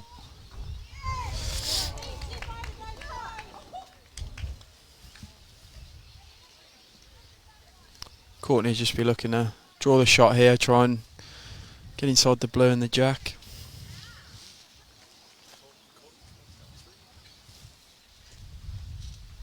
It's dropping a bit short.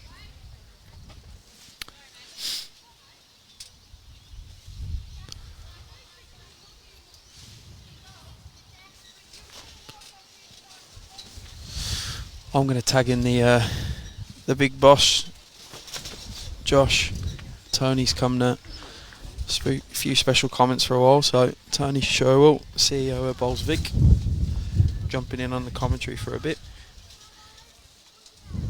No worries, Jimmy. Thank you. I'm sure you'll be back soon. You're leaving me here in the cold. We'll send the boss man in and see how he feels sitting here in the cold. Welcome, Tony. Afternoon, Josh. Jimmy just shivers away from me. Yeah, I think he's a bit softer than me, and he's come from the cold country.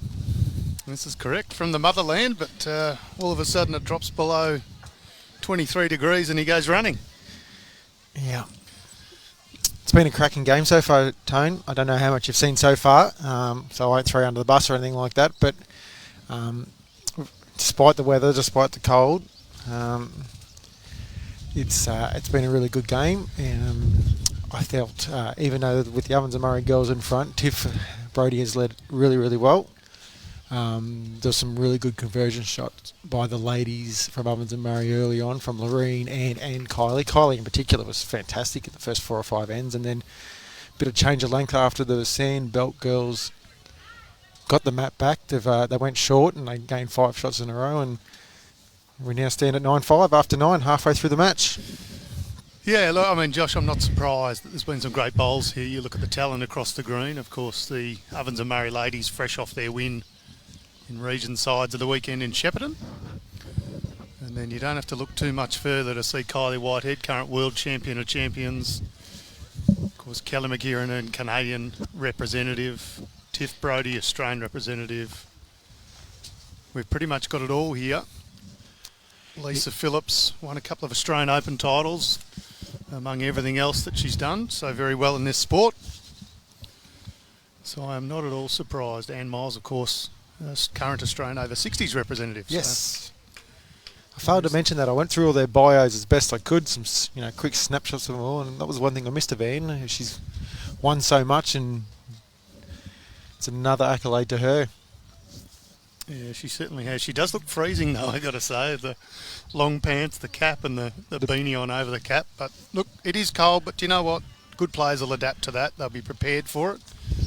I remember Barry Lester often saying he used to marvel that players would turn up to an event and they wouldn't have any wet weather gear on the chance that there was a shower going to occur. So he always felt that he was better prepared, and that's what being a bowler at this level is all about. Absolutely.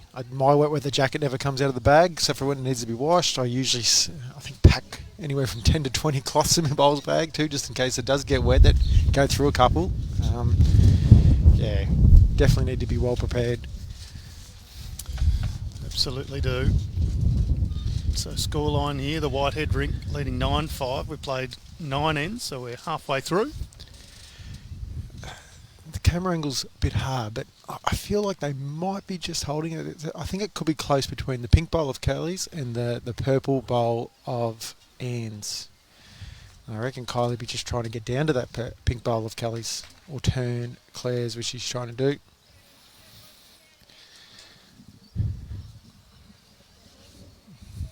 So who's been the standout so far, Josh, in this match? I'd say for the Ovens and Murray girls, I said Kylie's conversion shots in the first 3 or 4 ends were really good. Played some great bowls, and as I said, I reckon Tiff's been probably the standout for the Sandbelt girls so far. She's led well. Look, they've all played well, and that's not to slide anyone in the rink so far, but as I said, they're probably the 2 standouts from both sides. Yeah, certainly when we saw this matchup on paper yesterday, thinking, well, if the first round goes this way, this will be a dream matchup to have, and certainly one we're very, very happy to be streaming. Not disappointed at all.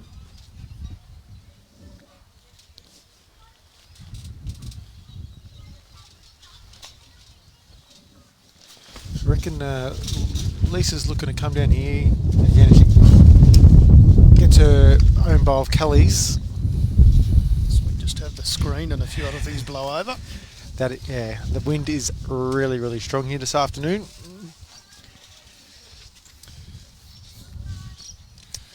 Looking for better weather in the next... Well, today is probably the worst of the days.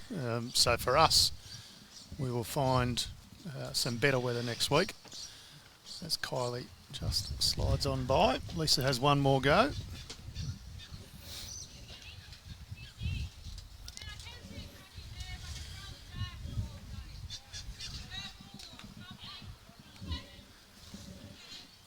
Lisa Phillips just confirming all her options. Kelly saying, yep, okay.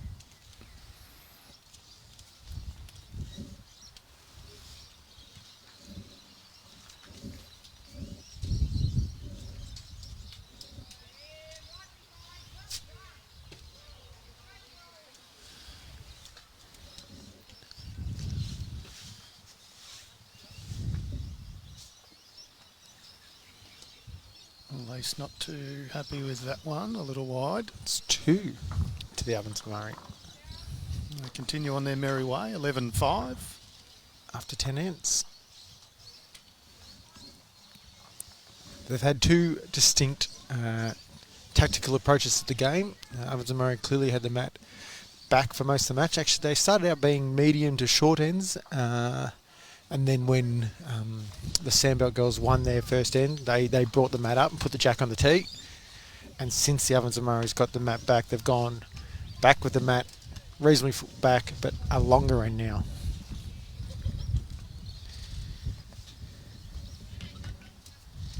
Claire Sanders certainly got plenty of ability herself. We saw her perform really well in the most recent Vic Open, given we couldn't have one last year. Yeah, she won the Vic Open pairs with Anne, and she got runners up in the Vic Open singles. Quite deep in the singles, as you say, runner up, yeah. And of course, part of the team that won last weekend. Yes, well, the three ladies down the other end from Kylie have all won the Vic Open triples together as well. There you go. Cover off both the team of champions and champion team. Exactly. Some other scores from around the grounds. Murray Mallee versus Gippsland. Murray Mallee have a healthy lead there, 19-9 after 14 ends. Eastern Rangers, they've come up against Ovens and Murray. They're leading 14-10 on 11. Central Goulburn Murray versus Northern Gateways, a little close, 11-9 after 12. And the Geelong representatives against Yarra is early stages. They start a little late than the other matches. It's currently 6-2 in favour of the Ocean Grove team, Matty Flappers rink. They've played 7 ends, but early days, as I say. Yes, whilst we can't see, there are some cracky matches over on that other green where the men's fours are. And on this green here, Tone, on the rink next door, we have Metro West playing Central Goulburn Murray in the ladies' fours, and Metro West is leading 11-7 after 7. On another rink, we have Yarra versus Mornington Peninsula, and Mornington Peninsula is leading 16-6 after 12. I'm just waiting to see the third other rink on this green. It's tucked away behind a couple of ladies at the moment, and we will get that for you as soon as possible. Some good matches all around in these quarterfinals, Josh. Some very good players. Look at the Metro West rink with Judy Nardella, former World Cup winner. Sarah Roger, an up-and-comer. Strzelecki's playing Bendigo Campaspe on that rink, Tone, that I was trying to get the score of, and Strzelecki's leading 16-9 on 12. Also had their fair share of success lately, Strzelecki girls.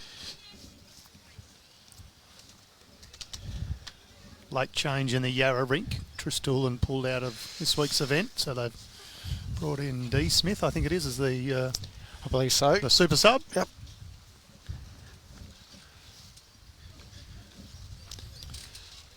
Laureen Smith on the mat. It's a good bowl Beautiful here. draw bowl. Looks freezing as she does it, but a lovely, lovely draw bowl. Couple of high fives there. I don't know how they pull their hands out of their pockets, Tone. No, correct. I'd be keeping them warm in the pockets. Might snap the hand clean off with a high five. Got to be careful.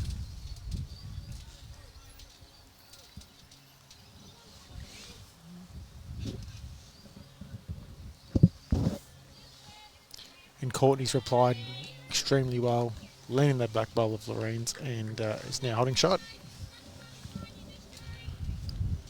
To keep the skipper happy, we see Kylie Whitehead behind the rink now, has a tea or coffee, something in her hands just to warm her hands up. Quite often see players with little hand warmers and anything they can do to get a little bit more blood into the hands, a bit more feel. Yeah, it's something I've never done, Tone, but I probably should on a day like today. I remember being in New Zealand, Josh, with the Aussie team a few times, and Christchurch can get quite cold, and they would carry the little hand warmers that you see some of the Australian cricketers use these days. We have to shake them vigorously to be able to get a bit of heat into them. Looks a little silly, but quite effective.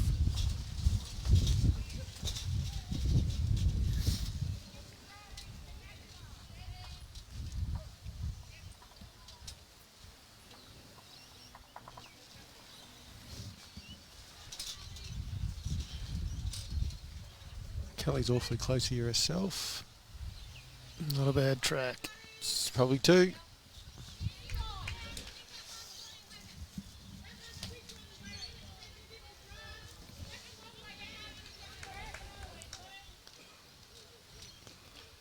We've had a big few weeks, not just the weekend gone, Tone. We've had over 60 state championships a couple of weeks ago here in Bendigo. We had the state multi-disability championships, the under-18 state championships, and we had state pennant as well. So it's been a busy month for all of those involved in bowls in Victoria.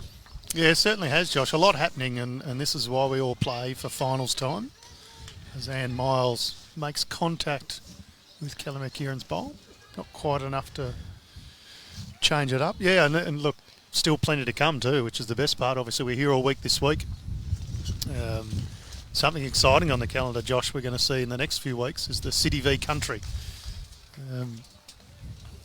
Effectively a trial to see if you can get in the state side, but an event that's designed to become even a little bit more than that, because there's going to be a lot of pride, a lot of glory on the line. The best bowlers from regional Victoria v the best bowlers from metropolitan Melbourne, both men's and women's. Of course, we have the women's, which is on not too far down the road at Bendigo Bowls Club, 22nd and 23rd of this month. And the following weekend, the men's, 29th and 30th, again at Bendigo Bowls Club. If you are in the area, you will see the best this state has to offer. And it's the top 24 bowls from each area, city versus country, correct, Tone? Correct. 6 rinks in the men's, 4 rinks in the women's. And they'll all be battling it out to be one of the 12 selected to represent Victoria in a couple of test matches coming up against some interstate rivals, New South Wales, Tasmania and South Australia, all going according to plan. COVID restrictions being kept in mind. And of course the grand prize, the Ali Shield and the Marge Morris Trophy, which is played as part of the Nationals in October in the Gold Coast. Correct. So certainly plenty of bowls that's been had and plenty to come. Kylie's looking just to pass the wide bowl Tiff. If she gets past it, she's going to be awfully close to getting shot. Nice little edge of it. She was in the area. She was in the area. She skirted past it clean. She was going to still get the same result. Yep, correct. And you had a relatively good week at the state disability titles, Josh. Yeah, and I'm wondering if that's why you got me to mention all that. No, not at all, Tone. I'm only tricking. I'm not that self-absorbed. No, you're not. You're definitely not. But you did have a good week though. Winner in the singles, winner in the pairs. Yes. Yep. Probably not much more you could do, really, is there? No, looking. I've obviously starting to push, hopefully, for Commonwealth Games selection next year, and winning those events that are on offer leading into that, it only can help, I guess. So I had to go out and try and do my best and play well, and lucky enough to do so. And there was some great competition in our event, Tone. So happy to take the win for sure. Speaking of great competition, Lisa Phillips is providing great competition. Just replaces the McKerihen bowl, but not quite enough to get shot back from Kylie Whitehead. Kylie's got to play pretty much similar bowl to her last, and she can get to that last bowl, Lisa. She could even make 2 herself. Yep, that'll be the aim.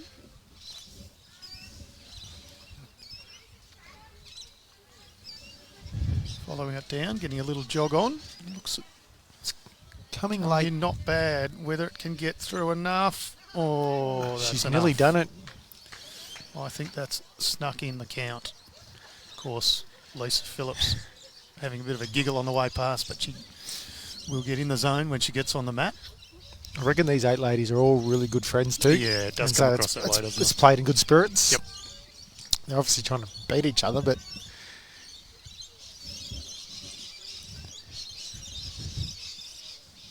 if you're going to back a player with a bit of pressure, I reckon Lisa Phillips not a bad horse to back. Yes.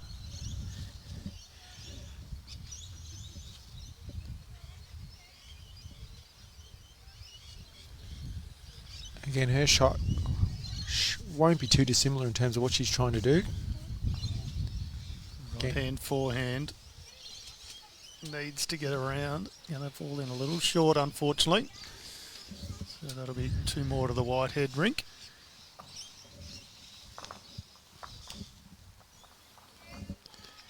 Did you see a signal at all there, Tone? I didn't, so I have taken a little guess. My apologies. That's right. When I get things wrong. Yes, our illustrious second in the Sandbelt side, Courtney, is updating the scoreboard. If it's 2, it should be 13-5.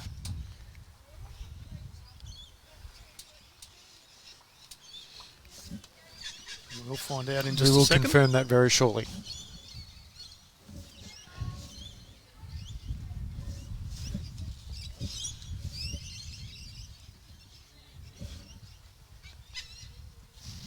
Yes, it is. 13-5 after 11. There you go. Every now and again I am correct. Claire Sanders probably about 4 or 5 yards in from the tee. And Jack about the same. I was saying to Jimmy before when this game started, and we'll give a massive credit to the Bendigo East Bowls Club and head greenkeeper Aaron Tonkins. This green was brilliant considering the amount of rain we had this morning. I reckon the last 3/4 of an hour now, the pace is just starting to come off it a little bit. The night air's creeping in. Yep. Sun's disappeared. Yep. So the grass stands up a little more, and it's still great conditions, but outside the cold. But definitely the pace has come off the green.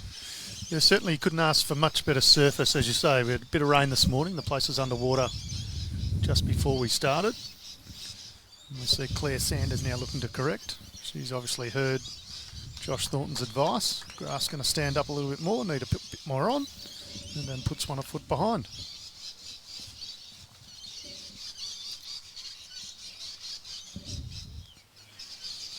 Some scores across this green here in the ladies fours tone. Metro West is playing Central Goulburn Murray, and Metro West is leading 13-8 after 9. The next rink across, it's Strzelecki versus Bendigo Campaspe, and Strzelecki is leading 17-12 after 14. And Yarra are playing Mornington Peninsula, and Mornington Peninsula are still 16-6 up against Yarra after 12. And just as we say that, we've got scores from the other rink, so timing is impeccable from Jimmy, who's just forwarded those through. So Murray Melly continuing on against Gippsland. They're up 21-10 through 16. Eastern Rangers, they still lead Ovens and Murray 16-11 after 13. Central Goulburn Murray and Northern Gateway still pretty close, but Central Goulburn Murray now lead that 13-9 after 14. And no change to the Geelong v Yarra score, still 6-2 after 7. So presuming Couple dead ends from Matt Flapper. Off. Yes, he is prone to do that. One of the better drivers in the game.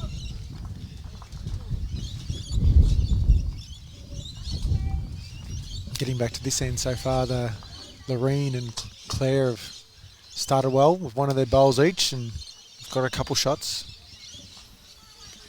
Brodie Harker just asking, is that the great man JT commentating? It definitely is. Josh Thornton, commonly known as JT. Commonwealth Games gold medalist, Australian Open pairs winner, all-round good guy, and of course works for Bowls Victoria, and we're very lucky to have him. Not a bad bowler himself. Obviously not here this week, Josh. You didn't quite have the season that you did last time we had state championships, but I'm sure there'll be many more to come.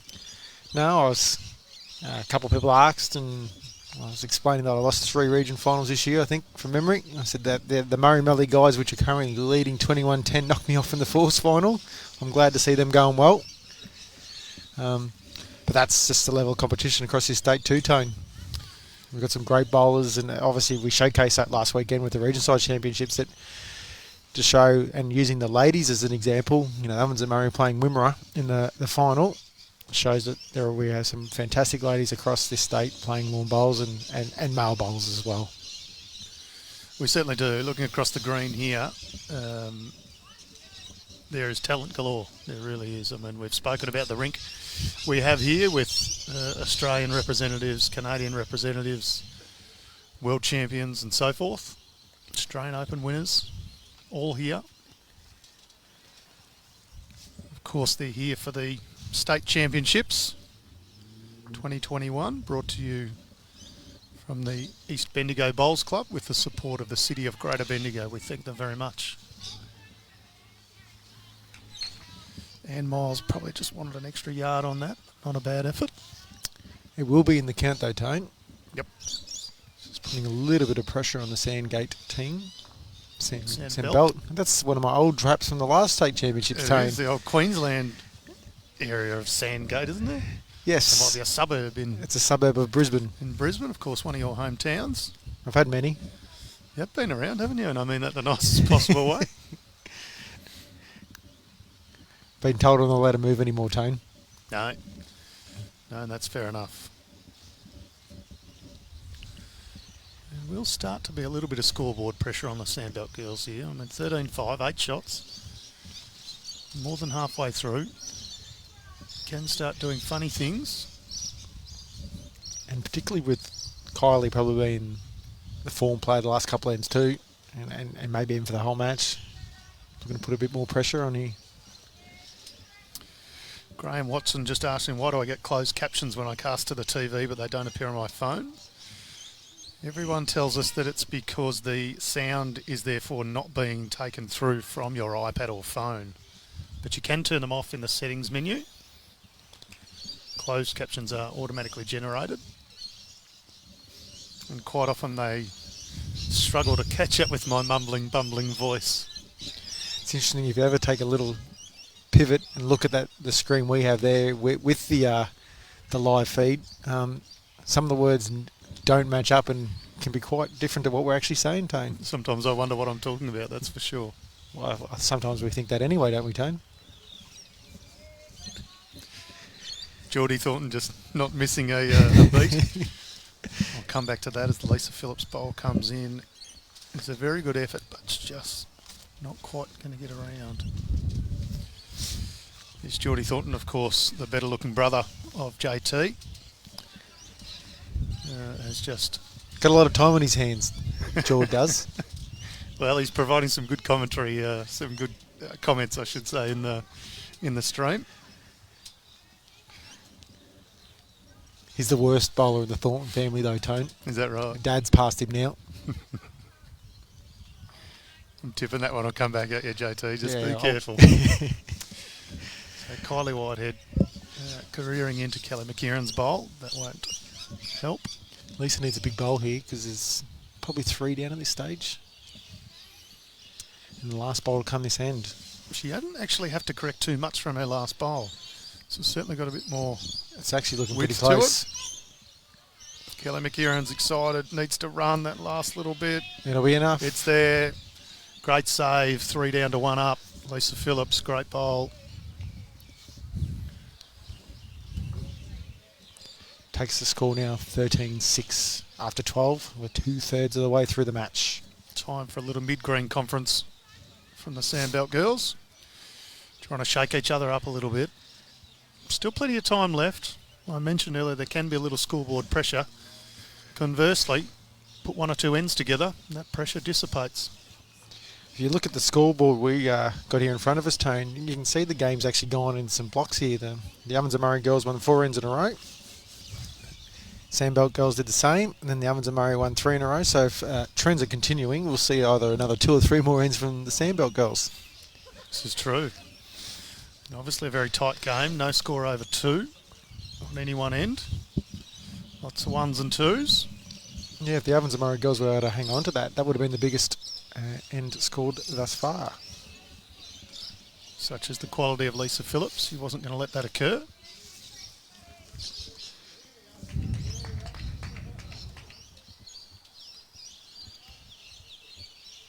So just repeating the last updates on the men's drinks that we have. Murray Melly v Gippsland. Murray Melly leading 21-10 after 16. So that one is close to over. Eastern Rangers v Ovens and Murray 16-11 after 13. Central Goulburn Murray v Northern Gateway 13-9 after 14. And the Geelong v Yarra was 6-2 after 7. Great start there by Tiff Brodie. Tiff Brodie doing what she's been doing very, very well. We saw her play very good bowls in Warrnambool for last year's state championships. Actually played in January of this year due to the delays. Claire just a touch short with that one. She'll be looking to correct with her next.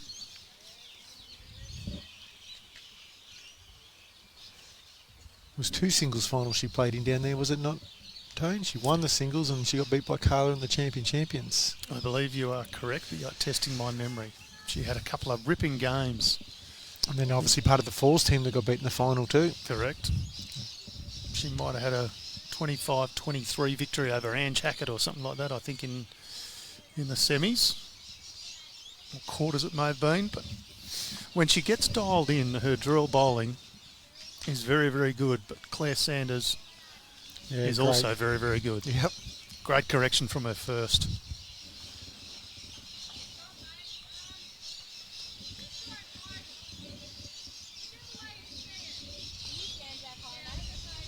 Courtney Gabb just waiting for instruction. And Lisa Phillips being asked to stand jack high. It's that awkward time of the evening, Josh, where the sun's disappearing, the lights are starting to take effect. Can be a little difficult for players to find exactly where the target is. The depth perception, they say sometimes, Tone. Yep.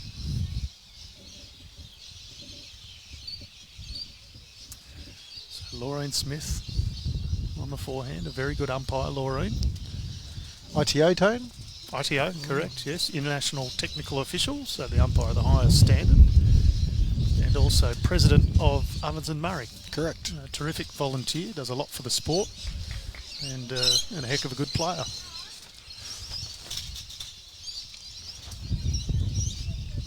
She had a daughter, I think, in the same rink as her on Sunday or over the weekend for the region sides as well. She did, Rowanna Smith.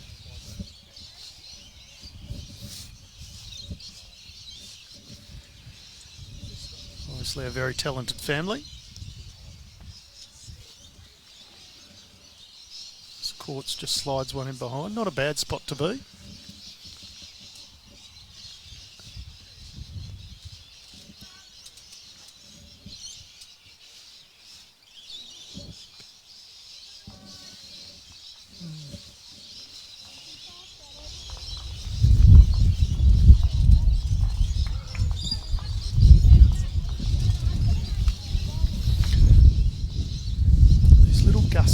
Must be tricky. How do you combat that, JT, when you're standing on the mat and there's no wind and then it comes halfway through delivery? Do you pull out or do you continue? Halfway through delivery, you probably have the ability to potentially stop. Once that bowl's gone, obviously, you know, there's not a lot you can do. And if it's a bit gusty, I think you just got to back yourself to pick a line for the occasion, and more times than not, you probably get it right. If you keep adjusting based on what you last felt, well, you're probably in no man's land. So, yep.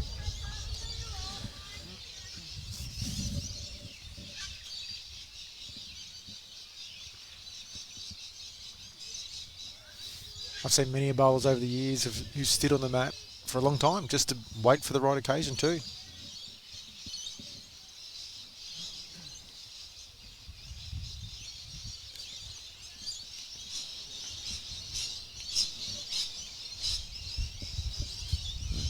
Miles.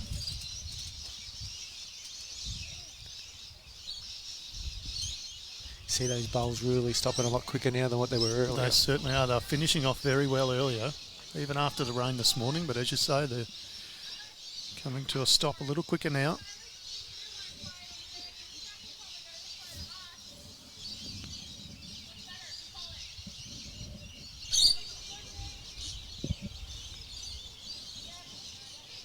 Lisa Phillips just mulling through the various options. Kylie not seeming too fussed. She's going for effectively saying, you tell me, you call it, I'll play it. But now a little conference happening.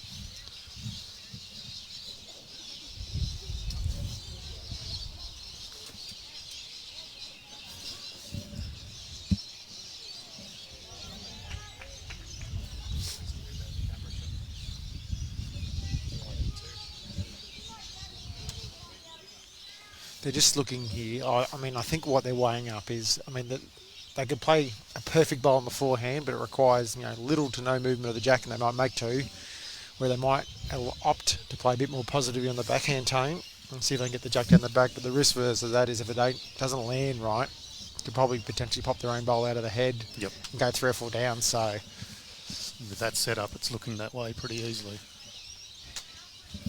Often a game of risk and reward.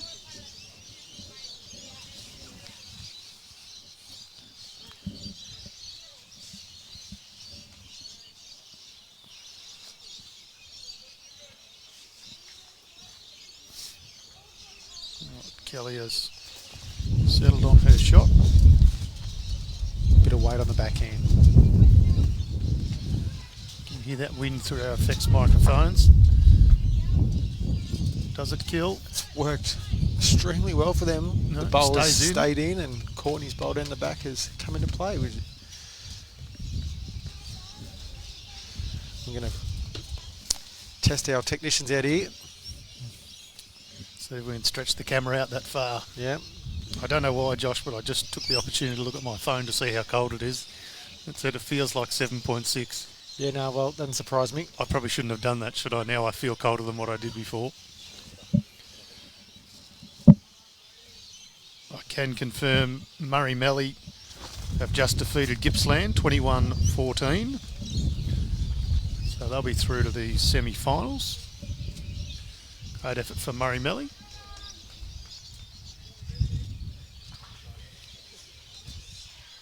God's country, Tone. It is God's country, so lovely work from our camera operators to be able to get that in shot.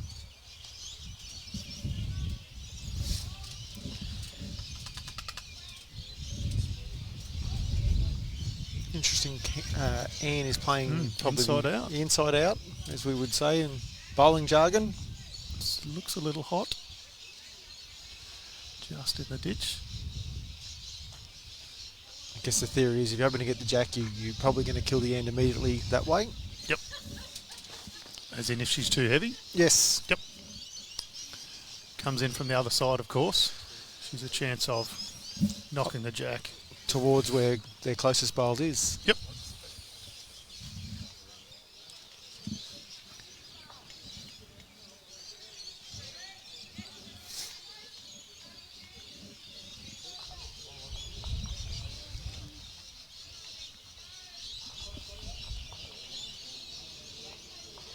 Lisa Dew's playing inside out. Which is interesting because she obviously wants to keep it in, but she must think she can pull it up in time. Needs the bowl to stop. Oh, flops. Needs to halve any of that line. It obviously haven't. Kelly McKerihen picks it up pretty quickly with a little giggle, so it must have been very close.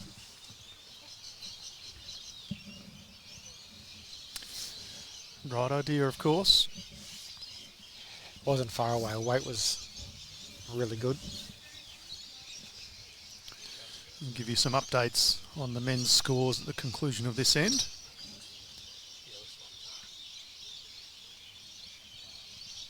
Kylie Whitehead, current world champion of champions. Again, going inside out. So must know something we don't, JT. Speed's looking alright here, Tone.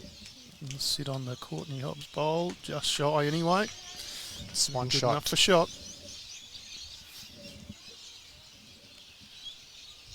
Does Lisa back herself to draw inside that, Josh, or should she try and remove that? Just trying to summarise the head. If she somehow happened to poke Courtney's bowl out and not hang around, she might be a couple more down, so I assume it's probably going to be more of a draw shot. I don't know. No, she's opting to attack. With weight. Oh, just misses. I mean, Kelly McKerihen in my mind is quite an aggressive player. Lisa Phillips quite an aggressive player. So when the 50-50 ball's there, it's probably not 50-50. Kylie Whitehead seeing if she can add one more. Needs to beat Courtney's green bowl. She's just going to hit on the way in, so no change. That's one more to Ovens and Murray.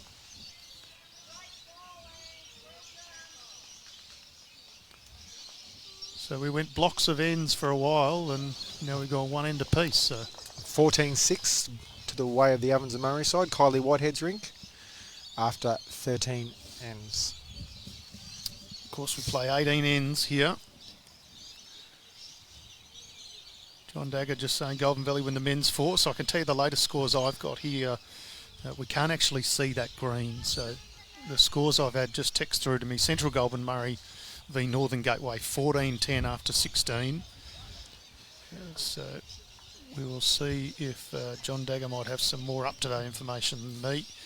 Eastern Rangers v Ovens and Murray currently 20-11 after 14 ends. And Geelong v Yarra halfway through their match. And Geelong with a handy lead, but by no means over. 9-3. They've played 9 ends. They're the ones who are probably going to be the last to finish the way we're tracking at the moment. Yeah, they are a little bit late to start on their rink.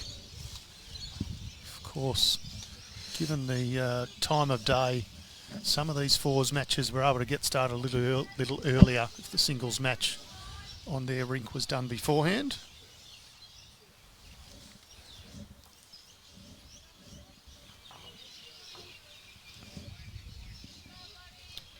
Tiff Brodie doing what she does best.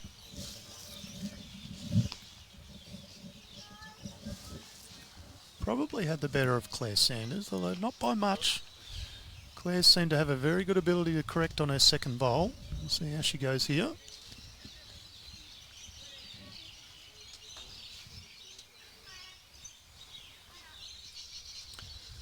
Line very good. Would have liked another 2 feet. 2 feet of weight.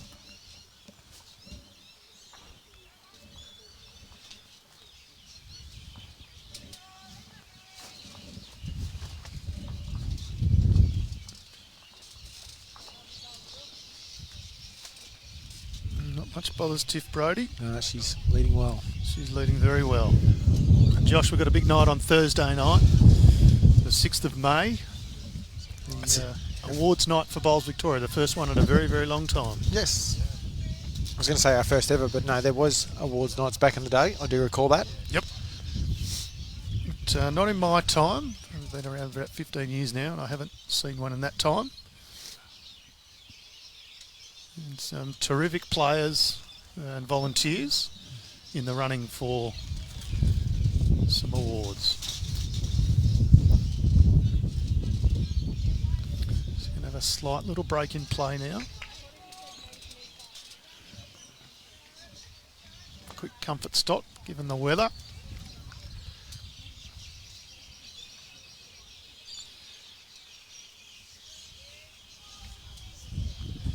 Some players from both teams coming together here, so we'll watch this with interest as to what the result is. Currently an 8-shot margin.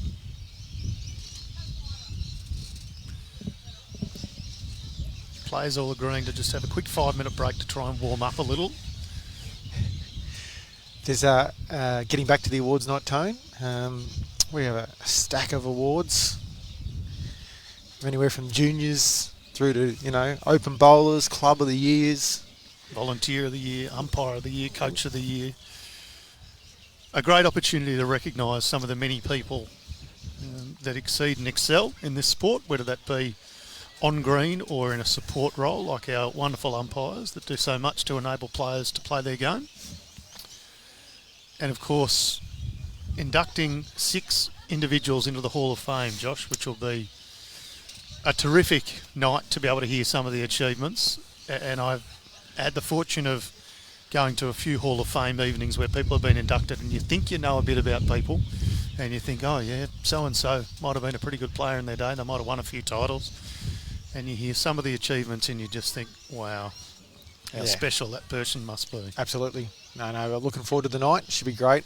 And I think with the Hall of Fame side of things, you'd love to hear their stories too, and giving them a bit of chance to share a bit about their journey, I think, as well, would be, it would be great to listen to. And I'm looking forward to quite a few of them, but Edna Harling. I know Edna, Shepparton lady or resident at the moment. In the Golden Valley Hall of Fame. Edna Harling is 106 years old. 106. Yep. I reckon she's going to have some stories to tell. So I attended there about 4 or 5 years ago, the City of Greater Shepparton Sporting Hall of Fame, their first ever one. She was an initial inductee into the Hall of Fame. And I'll say she would have been 102, 103 then. I can't remember exactly the time frame. Yep. And the way she bounced onto that stage to accept her Hall of Fame was... the room was just... in awe of her. I can imagine. She's still very sprightly and fit. So it would be great to see. We'll just run some scores across the rest of this green here that we can see at the moment. Our Metro West versus Central Goulburn-Murray game is 15-9 in favour of Metro West after 11 ends. Our Strzelecki versus Bendigo Campaspe game is 22-15 well, actually shaking hands now. So I'm probably thinking Strzelecki's won that game. We will confirm that very shortly. And on the next drink, Yarra is playing Mornington Peninsula, and it is 7 to Yarra. Looks like 20-something to Mornington Peninsula after 15 ends. So Mornington Peninsula is holding a comfortable lead there with not many ends to go. We'll endeavour to get some more scores from the men's fours quarterfinals action. We did have a victory not too long ago to Murray Melly. They are through with a victory over Gippsland.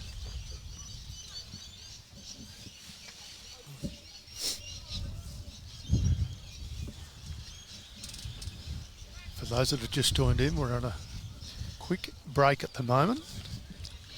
A couple of the players heading in for a comfort stop, and one can only imagine trying to warm up as it's near freezing temperatures here.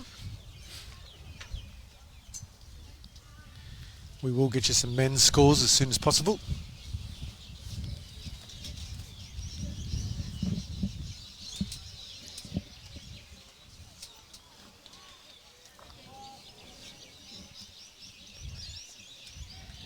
Have you checked the forecast for tomorrow, Tone?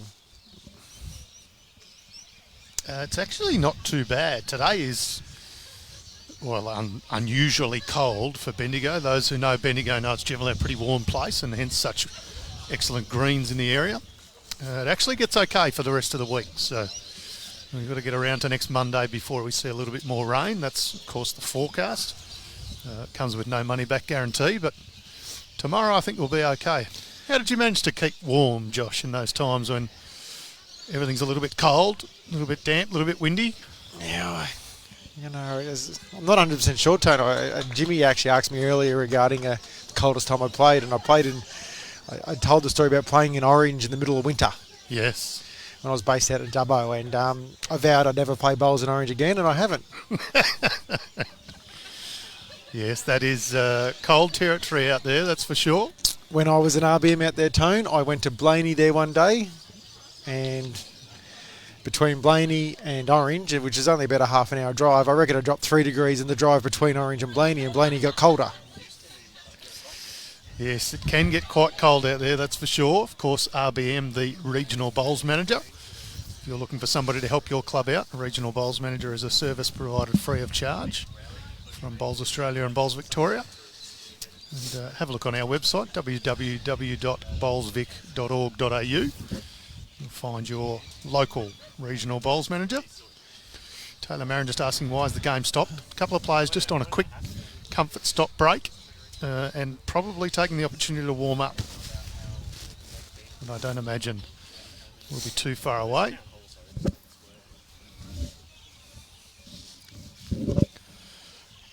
Of course, all players agreed to do it, so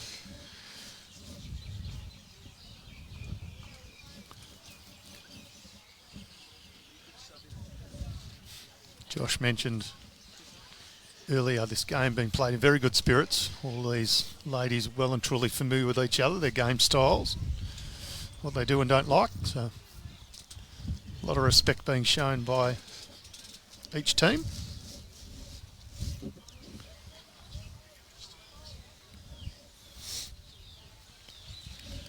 That game did finish, as we said, and it went in the way of Strzelecki. They now through to the semi-finals of the Ladies State Fours.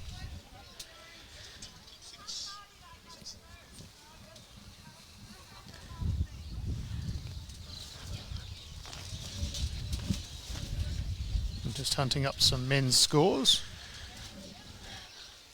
A couple games there very close to finishing, I reckon, Tone. Yeah, I think you're right. The last scores we had were Central Goulburn Murray v Northern Gateway. They're up 14-10 after 16. And that was, as I look back at the recording, that was 12 minutes ago, so we'll add to that very soon. Eastern Rangers up against Ovens and Murray. They have a 9-shot break, 20-11 after 14. And the game that started last, Geelong v Yarra, 9-3. As I said, that was some 10-15 minutes ago, so we will just get some updated scores now.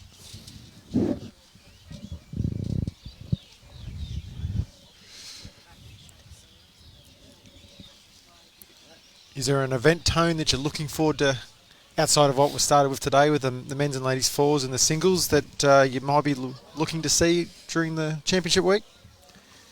Look, I don't think I'd like to single one out. There are terrific competitors in all of them. It's if I had to pick one, it would be the Champ of Champions, the men's variety, for the interest of J. By Norris, who's won a couple of state singles, but very keen, was chatting to him earlier, very keen on winning a Champion of Champions singles. So that's certainly one, but I think I could probably pick half a dozen others and be very happy to watch them as well. Keen to see the Ocean Grove fours combination progress a little further. I know they definitely want it. And I always love watching Kylie Whitehead bowl, one of the best bowlers this state has. I could go on through to a lot of them, I reckon, Josh. I could find a favourite or two in each. Absolutely. I think after the year we've had, probably just very happy to be out watching bowls, even though it is a little cold, a little difficult. I'm sure we're all very happy to be out. So I've just received some updated men's scores. Northern Gateway got a shot back, so they're still trailing Central Goulburn Murray 14-11 after 17, so they're on their last end. Eastern Rangers v Ovens and Murray. It's 20-13 after 16 ends, and still no update on Geelong v Yarra. It's still 9-3, so presumably there's been a few more killed ends or dead ends there. So they are 9-3 after 9 ends. All right, players just taking their positions again now. Courtney Gabb will retrieve her bowl. Callum McKerihen gives it a quick wipe for her. And we are nearly ready to resume play.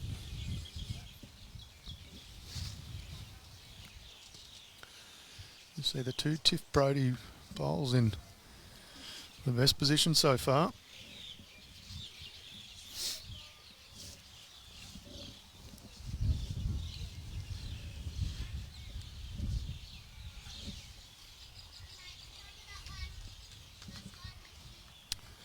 Laureen Smith now on the mat. She's played a fantastic game so far, Tone. She certainly has on the backhand.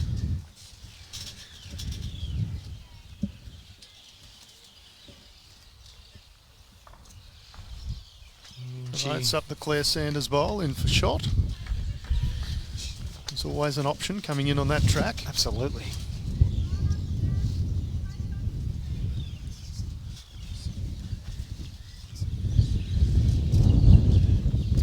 You can hear that wind whistling through.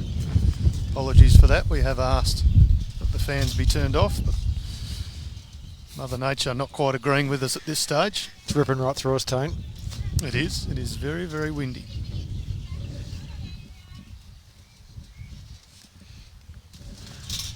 And Miles on the mat now. She'll be looking to what we would call give the bowl a friend of her own team. Get another one there.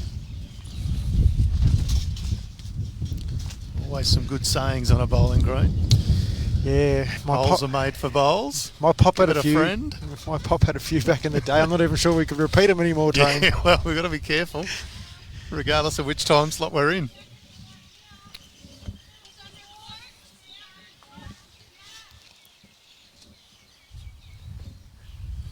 My favourite, of course, is the errant drive that misses wide, and the Rye skipper that'll say, well, it's good weight. Still funny.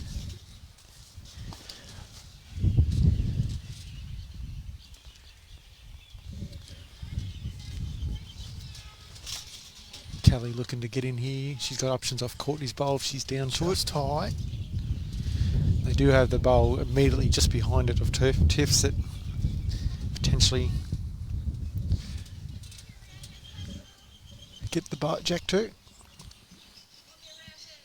Judy, the Bendigo ladies have actually finished their match, and unfortunately they went down to Strzelecki.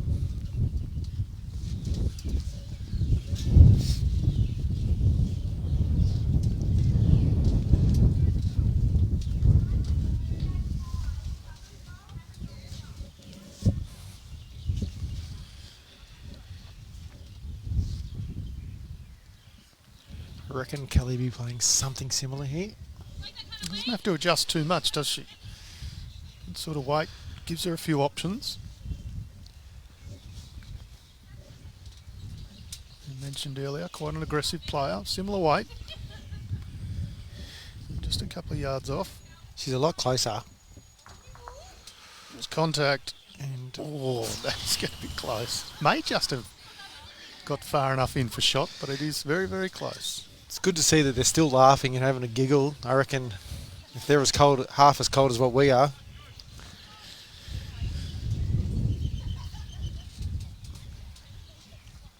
Not a bad life when we get to yak about bowls for a living, is it? But I tell you what, I think I'd rather be playing, keep a little warmer than sitting still, as much as you and I are wearing out a small patch of the grass here. Apologies to Tonks, the greenkeeper. We are jumping up and down and trying to move a little.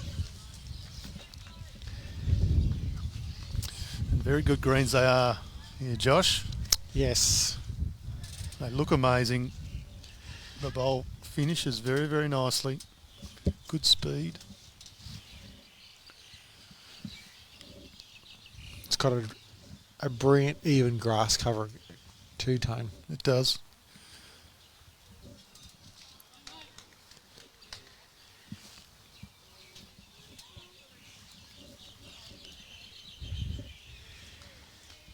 I reckon Lisa's got a really good opportunity here. She's she can just get to the pink bowl of Kelly's, her thirds, turn that bowl once or twice. Not only will it bring the jack back, but it'll bring it back to Tiff's bowls.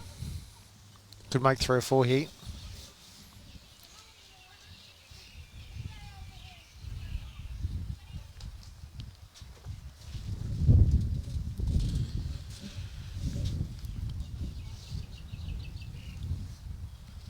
Here's Lisa with her first on the backhand. Just a little touch. Needs to get down. It's getting close. Oh, That's... Oh. well. Wow. It held shot when it sat probably up done enough. and then flopped back down again. It's hard to tell from this angle, but I favour it's actually done enough. Gave everything a little rock, a little bit of movement. Ian is having a very good look and very close. It's There's a very signal. close. Well, she would obviously see it better there than what I will from 15 yards away.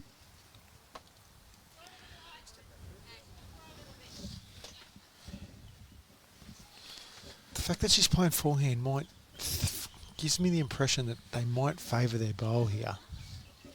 Could well be right. And looking well more to cover than actually change the head over themselves. She's actually well under.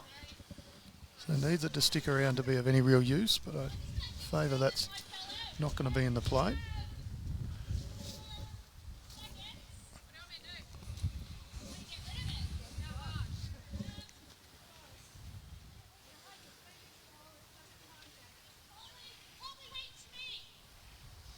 So really the play here, Josh, is to try and remove The shot bowl. Or the shot bowl The of Claire maybe shot, Sanders. yeah. If she can do it clean, there's 2 or 3 on offer.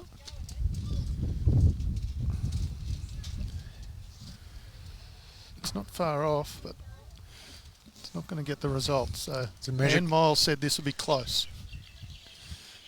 1. Oh, there we go. So they've taken that pretty quickly. Kelly McKerihen concedes quickly. Makes the score 15-6 after 14 ends. Scoreboard down the back there showing 3 ends. Yeah, now the wind has played havoc with the scoreboard this More an afternoon. example of the wind and how much it's had an impact on this game. I'll vacate the commentary position. I apologise to all the viewers. I've obviously taken up too much time. Jimmy's back. He's refreshed. He's warmed up. He's gone inside. He's had a couple of little tipples, warmed his hands up, and he's good to go. Of course, he's not had a couple of tipples, but he's ready to go. So I'll hand you back, Jimmy Whitehead. Thanks, Tony, for joining us. And then as you start the 15th end, there's 4 ends to go. And I welcome back Jimmy Whitehead. I've had a couple more than a couple of tipples. It is... No, I went and warmed up. It was too cold for me. It's freezing. It is probably one of the coldest Well, it's definitely the coldest night I've ever commentated, Jimmy. Yeah, fact. No sporting a beanie to warm me up. You were using it to warm your hands before, now you decided to warm the head.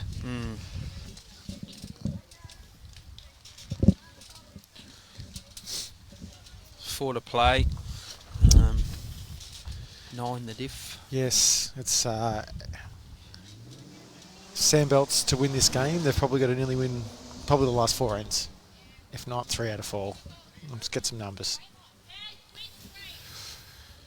Give you a score update on the rink next door as we start this 15th end. Metro West is playing Central Goulburn Murray, and Metro West is 15-11 in front after 13 ends. We did say that Strzelecki has already defeated Bendigo Campaspe. It looks like Mornington Peninsula have just defeated the Yarra Ladies. They're shaking hands. Get some men's scores. The CGM game was very close in Northern Gateway just before I came over. They've just left the green, so we can't tell from here. As I said, we can't see the scoreboards there down the other end of that green. Be interesting to see body language from a couple of the guys. It's usually a way you can tell. Yeah, that's right.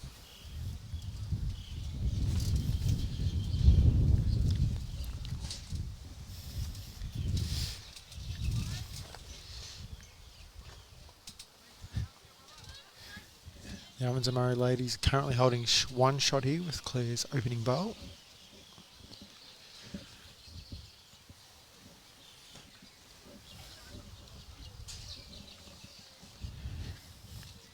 If you know anyone back at the motel where we're staying, Jimmy, I reckon they should go and turn our heaters on in our rooms.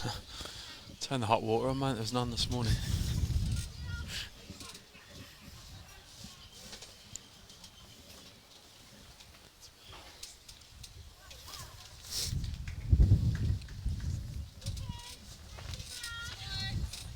Yeah, she's having a fair look at this, Josh. Probably just going to be slightly high. Oh, little jack movement gets it nearly out to Tiff's bowl. It does. 1 shot to the Sandbelt team.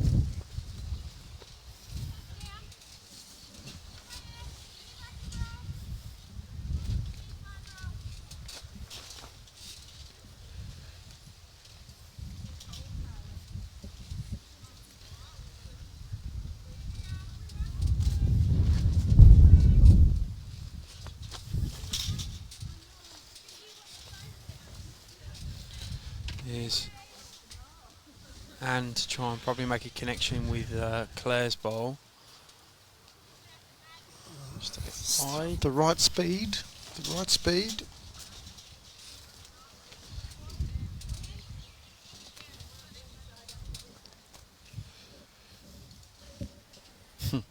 When I walked off earlier, I bumped into, I think it's Kylie's grandma or auntie on the way.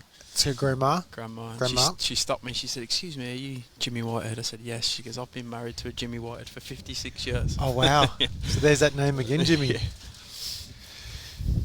And speaking of Kylie, she's down the back at the moment doing star jumps and running up and down just to keep herself warm. So we get a big gust coming through there. The fastest way for Kylie to get warm is to pick up a couple of numbers and get off before the end of the 18 ends. Yeah. I'm not supporting anyone in particular, Jim, but for the cold I'm feeling, I'd probably support that right now. You see Kelly in the background there trying to warm up as well. A hoodie over her face. Anne is awfully close here. Yeah, she's got the right weight. Get done. She's awfully close. Get done. What a bowl. Great bowl. Great bowl by Anne. Takes the shot.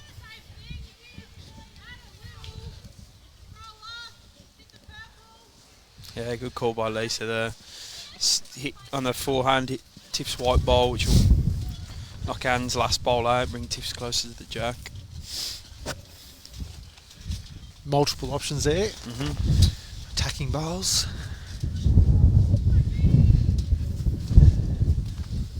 Kelly likes it. She's going under, I think. But something's going to happen.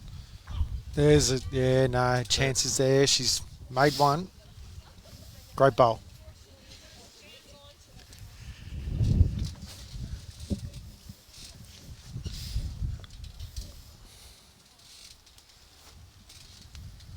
Gives there's a little bit of room there for Kylie. Just the way she's been playing, Jim. She's probably, if you're going to take an MVP or a 3 voter at this stage of the match, I think she'd get it. She's converted quite well. She's jogging back to the mat to try and warm herself up here. I guess from up Wodonga way, look, we get, in the winter it does get cold, but you're probably not normally playing bowls, so that's that time. And she's playing some attacking weight here. Yeah, she can see a bit of the pink and get it clean, which she's very close. Oh, stiff. Great effort. They've probably got the next 3, Jim, so that's why the shot was on. It's made it harder to extricate that pink now, though. I might go for a jog myself, shortly, Jim. I've seen you run, Josh. You ain't going far, mate. No, not far and not fast. And a little bit lopsided. Well, there's another men's fours game finished to try and get some scores. Yep, I'll send a text. Lisa probably, in more ways than one, she's opting to attack here, I think. Yeah. Just looking for numbers.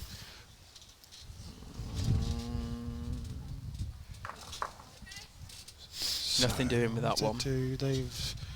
The only thing out of that one, though, Jimmy, they've now got the back 2 bowls. No, I think that. Oh, is that Courtney's? That's Courtney's on the edge. The shadow. So it could give Lisa something to play to. Yeah, it's Courtney's. It's a toucher as well, as we see there. Otherwise, again, does Kylie risk trying to get the bowl clean? If it's me and there's 4 ends to play and I'm 15-6, I'm taking the one down. I'll probably just draw another second. Especially with the way the back bowls are. Oh, she's having a look. Yeah, she's going with some pace again.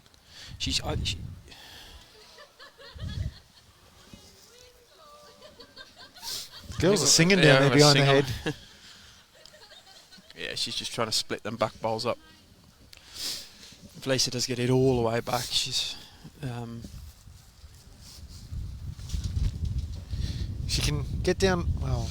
Do you think she's trying to... Yeah, you can see Kelly pointing the shot out now, play through Anne's bowl. They've got the next... If that bowl went, they'd have the next 3 and it would be a 4th if she stayed as well. What about Claire's bowl here to the... on our screens, the right? Wouldn't that not come into play and beat the other 2? I don't think so. I could be wrong though. Yeah. It's a funny angle for us to look at.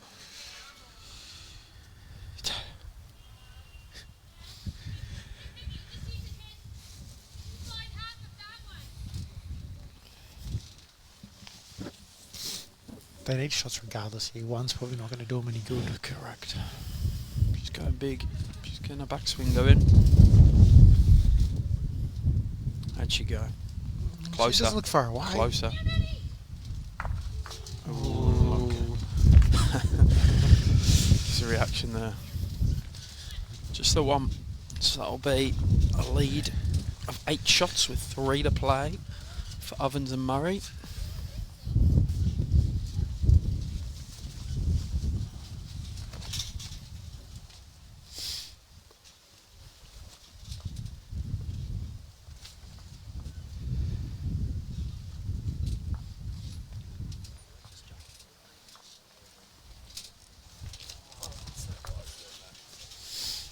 Tiff bringing the mat up, back to their tactic from earlier where they did have some success. I don't think she's rolled this far enough, pal.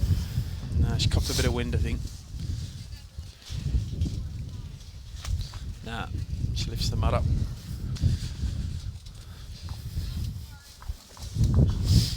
Luke Spargo's looking for the Metro West Ladies 4 score. That is a score we can give. Metro West. Oh, hang on. Just give us 30 seconds here because The CGM ladies just picked up a 4. We'll see if we get a score update. A 4. Oh, she's going to do the board now. Yep.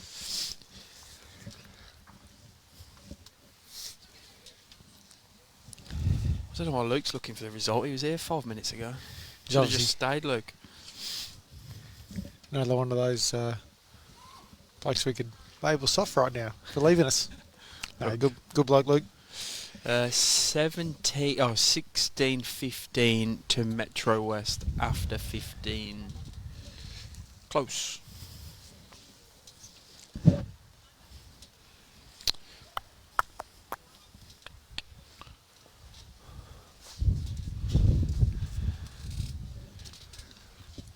What's happened over there now?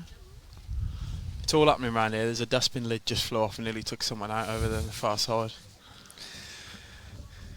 Seen it all now. Oh, jeez.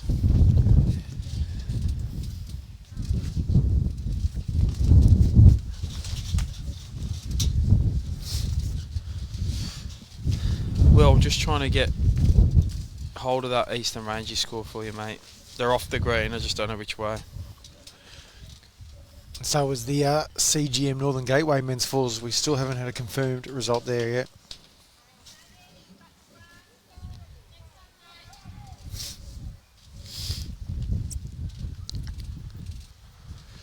Try and get someone's attention.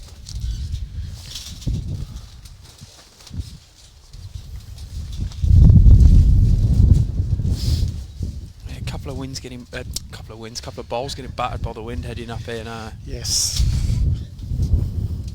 Not a night for the faint-hearted. It's a good job we started this game an hour earlier, isn't it? Don't even want to think of that, Jimmy. Yeah, better by Claire. Finds the gap. Oh, great correction. Great bowl. Top bowl. Oh, and nosed it. Geelong and Yarra in the men's four is 10-6 to Geelong after 12.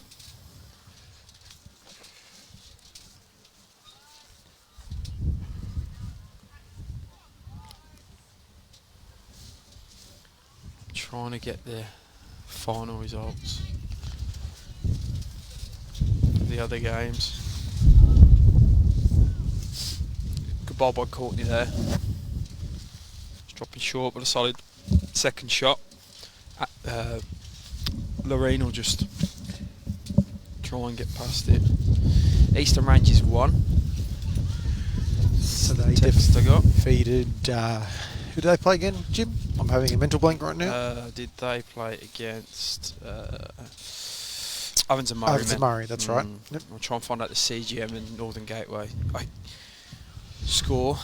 I'm trying to see if I can see Dorsey with a big smile on his face, but I can't see him at the moment. You can normally tell whether Dorsey's won or lost. Yeah. You can see Kylie jogging on the spot there, trying to keep warm. This is the coldest day we're forecast. Yes, So, we've been talking about this. I'm fingers glad crossed. that's the case.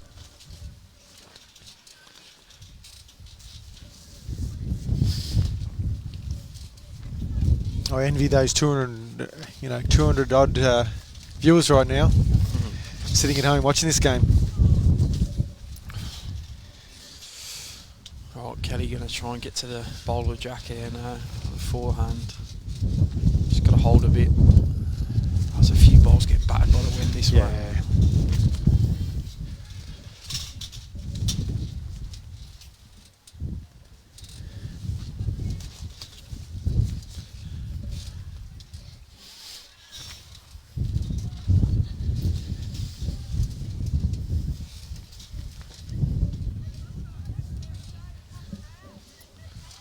Looks like Anne needs to probably Yeah, she's finish looking off. close Yeah, here. it's good. It's a good bowl. This is by Anne. Great bowl.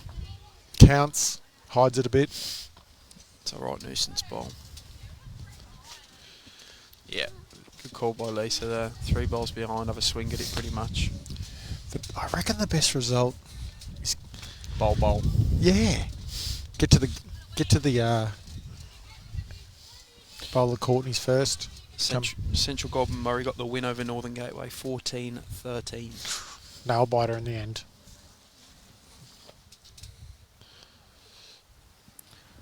How she go? That one didn't move as much as some of the other ones.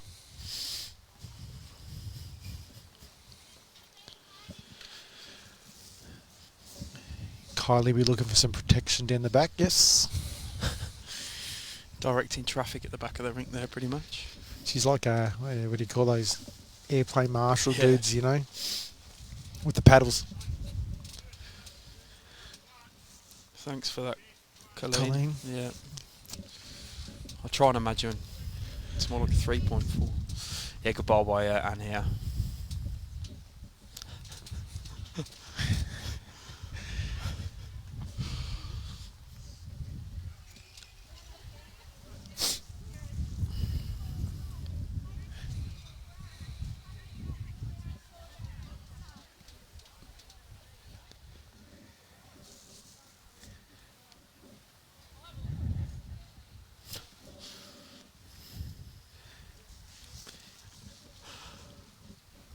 Jimmy just checked the temperature on his phone and it says it was 11.6, but it feels like 5.3.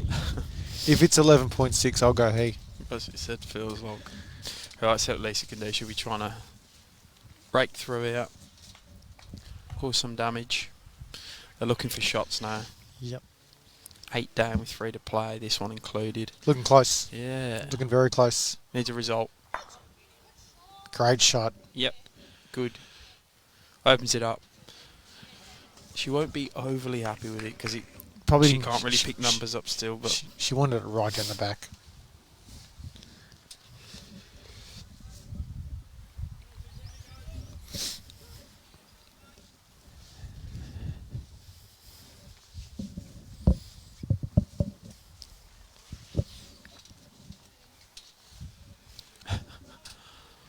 yeah, good ball by Kylie.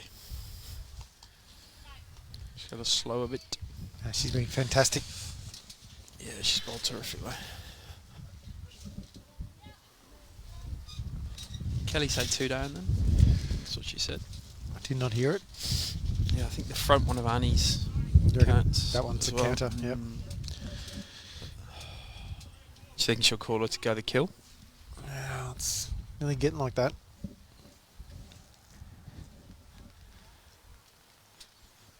Down the other way is your...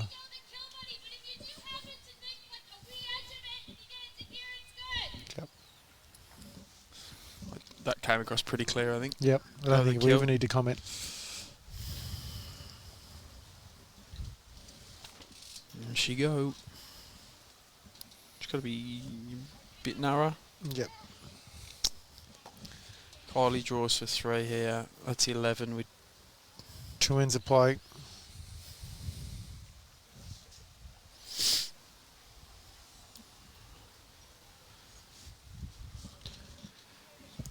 Yep. She's looking good. Drawing the 3rd. She probably doesn't want to move the jack though.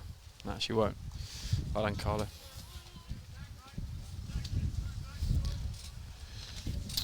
Three to Evans and Murray. 18-7.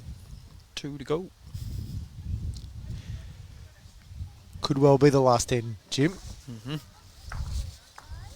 Need a minimum of a 3. Sandbelt to force it to a last end.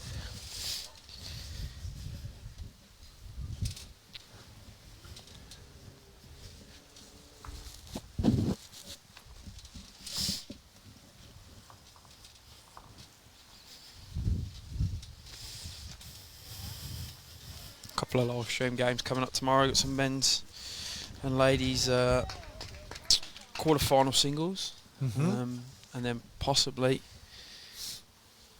the final. Of the men's or ladies fours.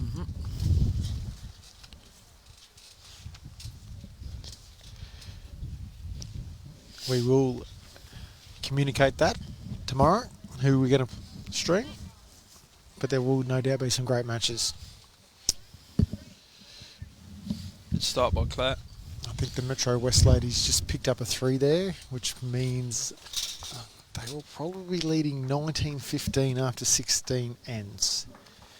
And there's only one other match being played right now. It's out on the back green where we can't actually see the scores, but it's the Geelong team, skipped by Matty Flapper, playing the Yarra team. Yeah, last update we had on that was 10-7 after 13. Skipped by Geelong. Dean O'Neill. And I was talking to Nathan Murray, who was watching that game when I popped inside. He said there'd already been 4 dead ends, I think. So Yeah, no, they're definitely they started late and they've had some more deadies too. yeah, well done by Claire. That's all you got to do at this point if you're Evans and Murray, is just build some relative heads and just see the game out. Sandbelt need to pick up a 3 minimum on this end to force it to a last end.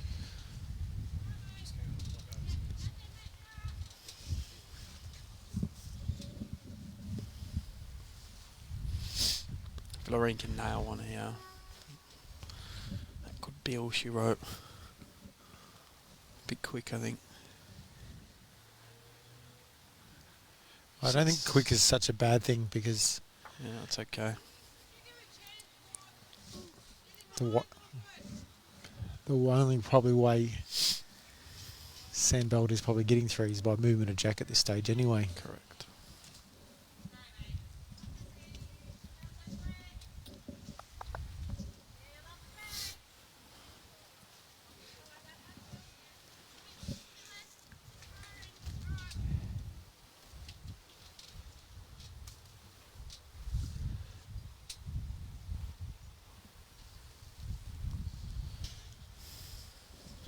Yeah, Laureen just filling up round the back. Courtney will want to make amends to that earlier tight Yes. ball, previous ball.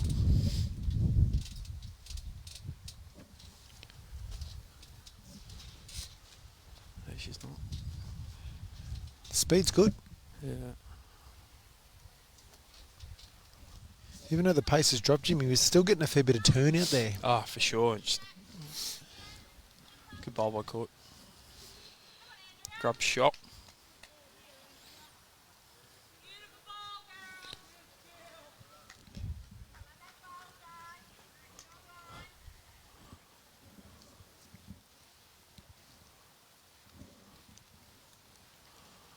Here comes Annie. She's awfully close. Yeah, that's a good home.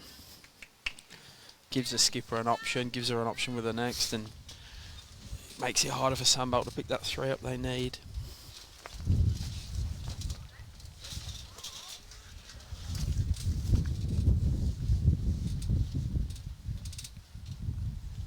Kelly going to drop short here.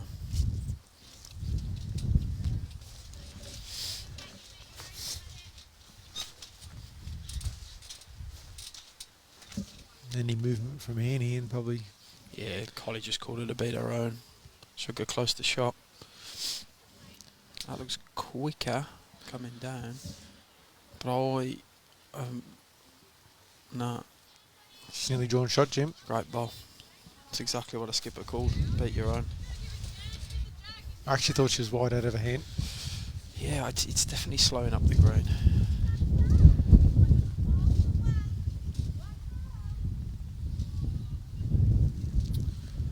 Kelly looking. Just going a bit wide with the pace, I think.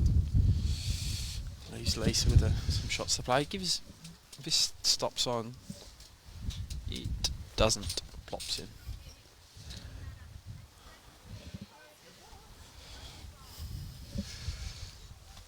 I think Lisa's probably going to have to kill the end if they want to try and prolong the match. Mm.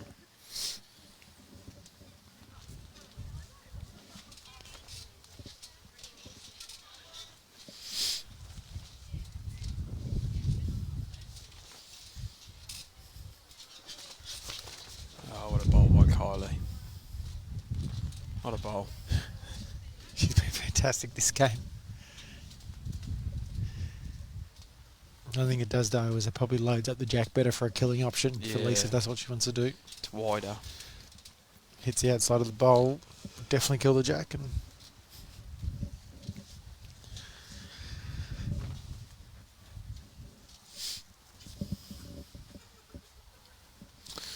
She winds up.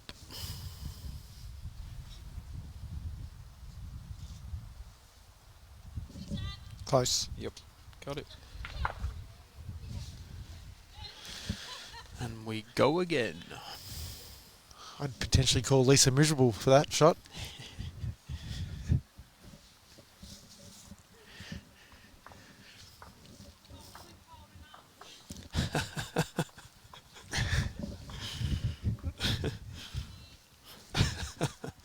Lisa's just shouting if I wasn't already cold enough.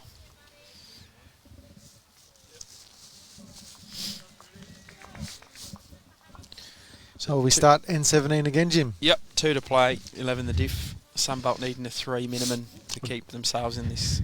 I'll give some advice for the O&M. They should put the jack on the tee, trying to eliminate the jack being popped out again. Yeah, jack on the tee, mat up, trail it with your lead bowl. Shake hands. Pack your bags.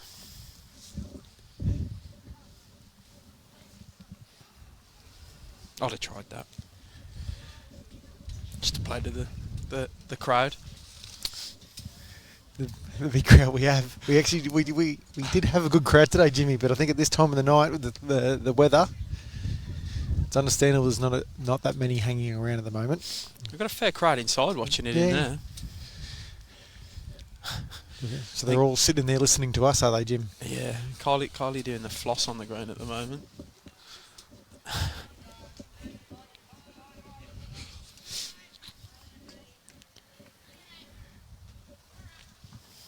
Good starter there by Tiff. Just what they need.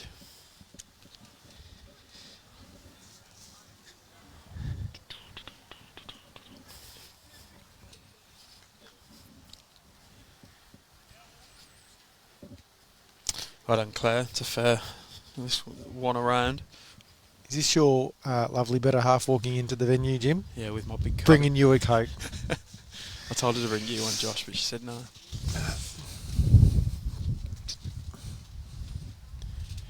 Couple of good lead bowls here by Tiff. Yep. If they are to get a number and stay in this game, that's the way to start them.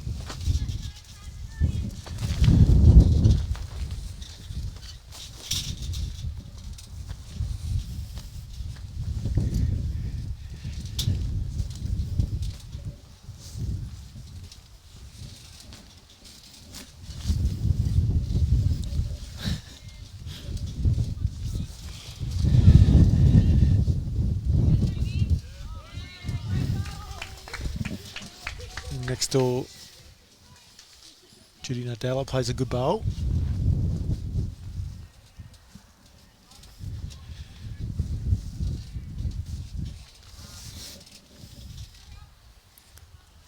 Courtney trying to join the party here. She's dropping a little short.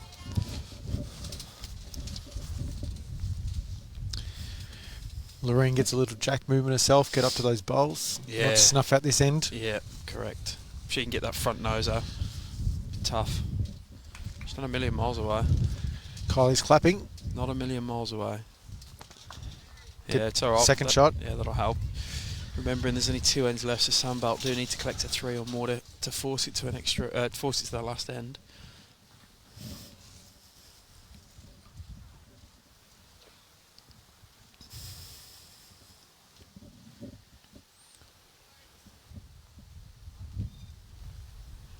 Oh, good effort by Courtney. It's a right shot. She can It get is. it. She didn't want to be short. Gives options again. Because that trail now for Sandbelt is great. Yes. So this is where Annie's going to want to really get in first. Oh yeah, she trials it herself.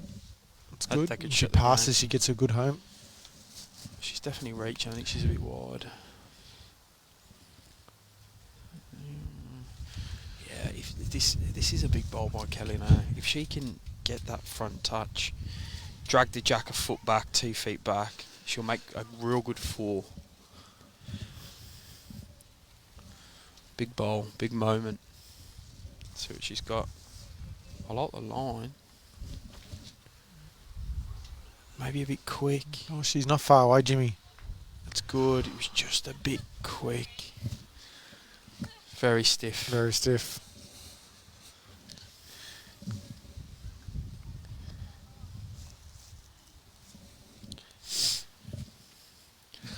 And he just needs to play the same ball. Oh, I was going to say. was going to say, if Kelly can pluck that bowl out, there's still sneaky chances there if Ian doesn't capitalise here. Oh, she's gone short. She's going to... Right. That is right in the way, I think, as well. I mean, look, Kelly's got to go for it anyway, even if she clears the road for Lisa. Play a bit of a team bowl there, just try rake through if she gets one of the shorter bowls.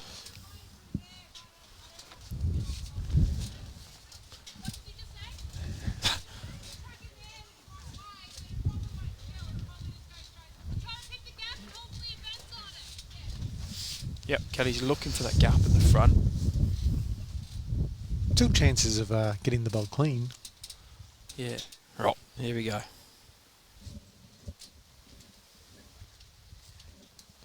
Too high. Okay.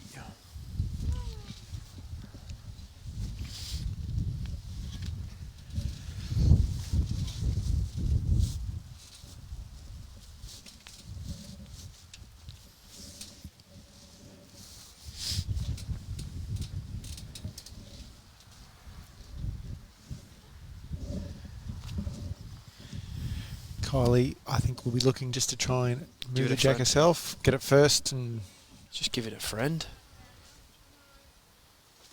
She's a bit quick. she might have. I think all she needs to do is get second shot there, Josh. At least I'll have a punt for it.